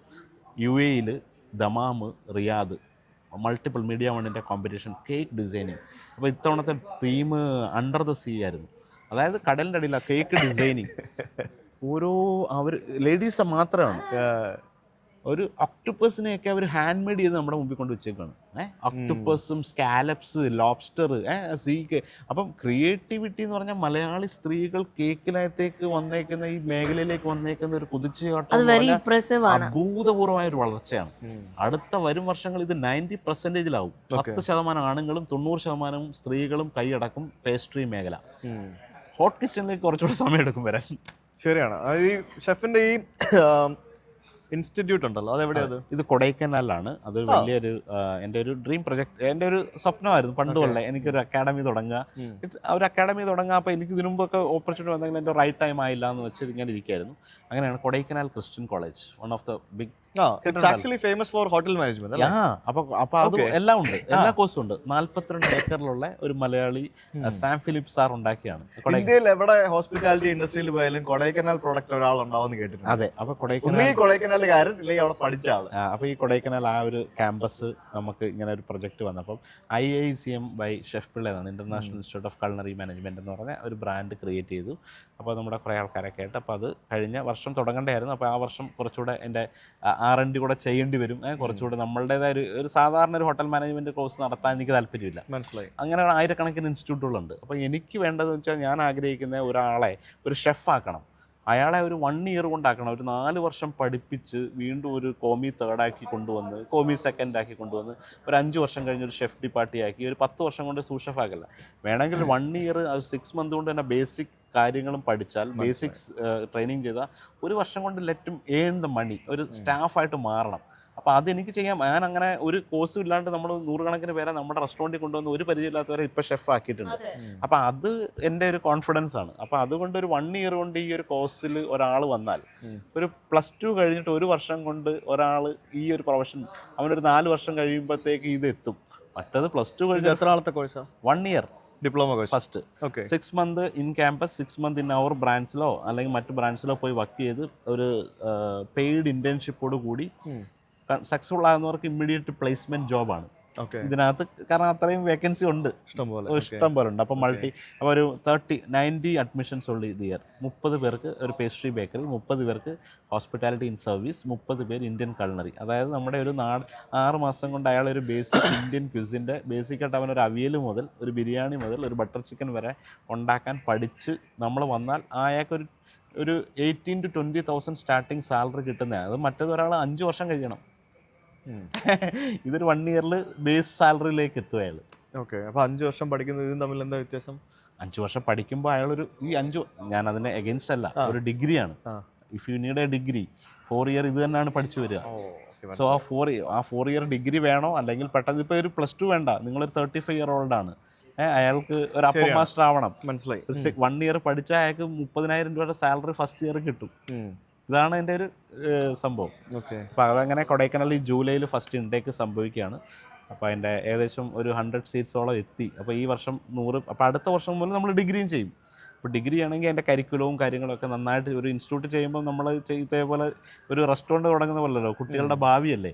അപ്പോൾ അത് പ്രോപ്പറായിട്ട് ചെയ്യാൻ വേണ്ടിയിട്ടാണ് ഈ വർഷം ഇങ്ങനൊരു കോഴ്സും. പിന്നെ ഡിഗ്രി അടുത്ത വർഷം മുതൽ ഒരു പക്ഷേ ഈ 4 ഇയർ ഡിഗ്രി ഉണ്ടാവും. ആളുകൾക്ക് ഒരു 4 ഇയർ വേണ്ടെങ്കിൽ അതൊരു കംപ്ലീറ്റ് പാക്കേജാണ്. അതൊരു ഹോസ്പിറ്റാലിറ്റി മാത്രം, ഒരു ഷെഫ് മാത്രമല്ല, അയാൾ സർവീസ് ആവാം, ഹൗസ് കീപ്പിംഗ് ആവാം, ഫ്രണ്ട് ഓഫ് ഹൗസ് ആവാം, കുറച്ച് അക്കൗണ്ട്സും കാര്യങ്ങളും ഹോസ്പിറ്റാലിറ്റിയുടെ സെയിൽസൊക്കെ പഠിക്കുന്നതാണ് ഈ 4 വർഷത്തെ ഒരു കോഴ്സ്. അയാൾക്കത് പഠിച്ച് 4 വർഷത്തെ കോഴ്സ് കഴിഞ്ഞിട്ട് ഒരു GM ഒക്കെ ആവണമെങ്കിൽ അതായിരിക്കാം. പക്ഷേ ഈ ഒരു ലൈനിൽ പോയാൽ ഒരു ഷെഫ് ആവുകയോ എക്സിക്യൂട്ടീവ് ഷെഫ് ആവുകയോ എന്ത് വേണമെങ്കിലും ചെയ്യാം. മനസ്സിലായി. എന്തായാലും പരിപാടി കൊള്ളാം. ഷെഫ് പിള്ള എന്ന് പറയുന്ന ഒരു ബ്രാൻഡായിട്ട് മാറാനായിട്ട് ഷെഫ് പിള്ള കുറേ കഷ്ടപ്പെട്ടിട്ടുണ്ട്. അത് എനിക്ക് തോന്നുന്നു ഷെഫ് പിള്ളയുടെ ഫുൾ നെയിം എന്താ? സുരേഷ് പിള്ള. അത് പലർക്കും ഇപ്പോഴും അറിയാത്തത്. അതായത് ഷെഫ് സുരേഷ് പിള്ള എന്ന് പറയുന്ന ഷെഫ് പിള്ള എന്ന് പറഞ്ഞിട്ട് പേരിട്ട് സ്വന്തമായിട്ട് ബ്രാൻഡ് ചെയ്ത് ലൈക്ക് താങ്കളൊരു എക്സാമ്പിൾ കാണിച്ച് ലോകത്തിന് മുമ്പിൽ ഇങ്ങനെ വളർന്നു വന്ന ഒരാളാണ്. എന്തായാലും താങ്കൾക്ക് ശേഷം ധാരാളം ഷെഫുമാർ ഇപ്പോൾ പോപ്പുലറായി വന്നുകൊണ്ടിരിക്കുന്നു. ഇനിയും ധാരാളം പോപ്പുലറായിട്ട് വരും. ഷെഫ് പിള്ളയെക്കാടി പോപ്പുലറായിട്ട് വരുന്ന ആൾക്കാരുണ്ടാവും അല്ലേ? ഉറപ്പായിട്ടും വരണമല്ലോ. അങ്ങനെ വരണം. യെസ്. അപ്പോൾ അങ്ങനെ ധാരാളം ഷെഫുമാരിങ്ങനെ വരുന്നു. നല്ലൊരു മേഖലയാണ് ഷെഫ്.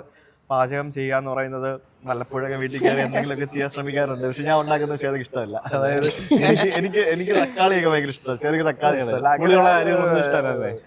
അപ്പോൾ അങ്ങനെയൊക്കെയുണ്ട്, കുഴപ്പമില്ല. എന്തായാലും താങ്ക്സ് ഫോർ എന്താ പറയുക talking, spending. Yes, always pleasure. നമ്മളിത് ഞാനും പലവട്ടം പറഞ്ഞിട്ടാണ്, ഇതേമായിട്ട് കണ്ടാൽ ഞങ്ങൾ ഇതിപ്പോൾ ആദ്യമായിട്ടാണ് ഫോൺ വെച്ച് റെക്കോർഡ് ചെയ്യുന്നത്. അല്ലെങ്കിൽ ഇതേ സംഭവം മൾട്ടിപ്പിൾ ടൈം സംസാരിച്ചിട്ടുള്ളതാണ് പല കാര്യങ്ങളും. ഇന്ന് പിന്നെ കുറേ കാര്യങ്ങൾ ഇത് പറഞ്ഞു. ഫോണുള്ള അല്ലെങ്കിൽ ഇത് ഷൂട്ട് ചെയ്യുന്നുള്ള ഫീൽ അല്ലല്ലോ നമ്മൾ സംസാരിച്ചത്. നമ്മളെപ്പോഴാണെങ്കിലും പലപ്പോഴും നമ്മളിപ്പോൾ പറഞ്ഞ പോലെ ഷെഫ് ഞാൻ തന്നെ ആണോന്നില്ല, ആരാണെങ്കിലും കിട്ടിക്കഴിഞ്ഞാൽ എനിക്കൊന്ന് വാചാലനായിട്ട് സംസാരിച്ചുകൊണ്ടിരിക്കുന്ന. അതെ, നമുക്ക് അതൊരു ഇഷ്ടമുള്ള കാര്യമായതുകൊണ്ട് ആളുകളെ കാണുന്നതും സംസാരിക്കുന്നതും അതിനകത്തുനിന്ന് ഇപ്പോൾ യാത്രയിലൂടെ തന്നെ എത്രയോ പേരെയാണ് പരിചയം. ഇപ്പം നിങ്ങളുടെ അത്രയും ഇല്ലെങ്കിലും ഞാൻ കുറച്ച് പോയി കണ്ടിന്യൂസ് ആയിട്ട് ഇങ്ങനെ ട്രാവൽ ചെയ്തുകൊണ്ടിരിക്കുകയാണ്. ഇനിയിപ്പോൾ നാളെ രാവിലെ ബഹ്റിനിലേക്ക് പോവാണ്. അവിടുന്ന് ഒരു പക്ഷേ നമ്മുടെ ഒരു പ്രോഗ്രാം ലണ്ടനിൽ ഞാൻ ബുക്ക് ചെയ്തിട്ടുണ്ട്. അത് ചിലപ്പോൾ പോസ്റ്റ്പോണ്ട് ആയെന്ന് പറയാം, എന്നാലും എനിക്ക് പോകേണ്ടി വരും. അവിടുന്ന് ഒരു പാരീസിൽ പോയിട്ട് തിരിച്ചിവിടെ വന്ന് ട്രിവാൻഡ്രത്ത് റെസ്റ്റോറൻറ്റ് ഷെഫ് പിള്ളയുടെ പാലുകാച്ചാണ് 20-ാം തീയതി. അത് കഴിഞ്ഞ് ഇവിടെ ആഡ് ആൻഡ് കോ പരമ്പള്ളി എന്നുള്ള ഓപ്പണിംഗ് ആണ്. ഇങ്ങനെയൊക്കെയുള്ള കുറേ കാര്യങ്ങളൊക്കെ ആയിട്ട് അങ്ങ് പോവാണ്. അതെ, എന്തായാലും ഭംഗിയോടെ വരട്ടെ.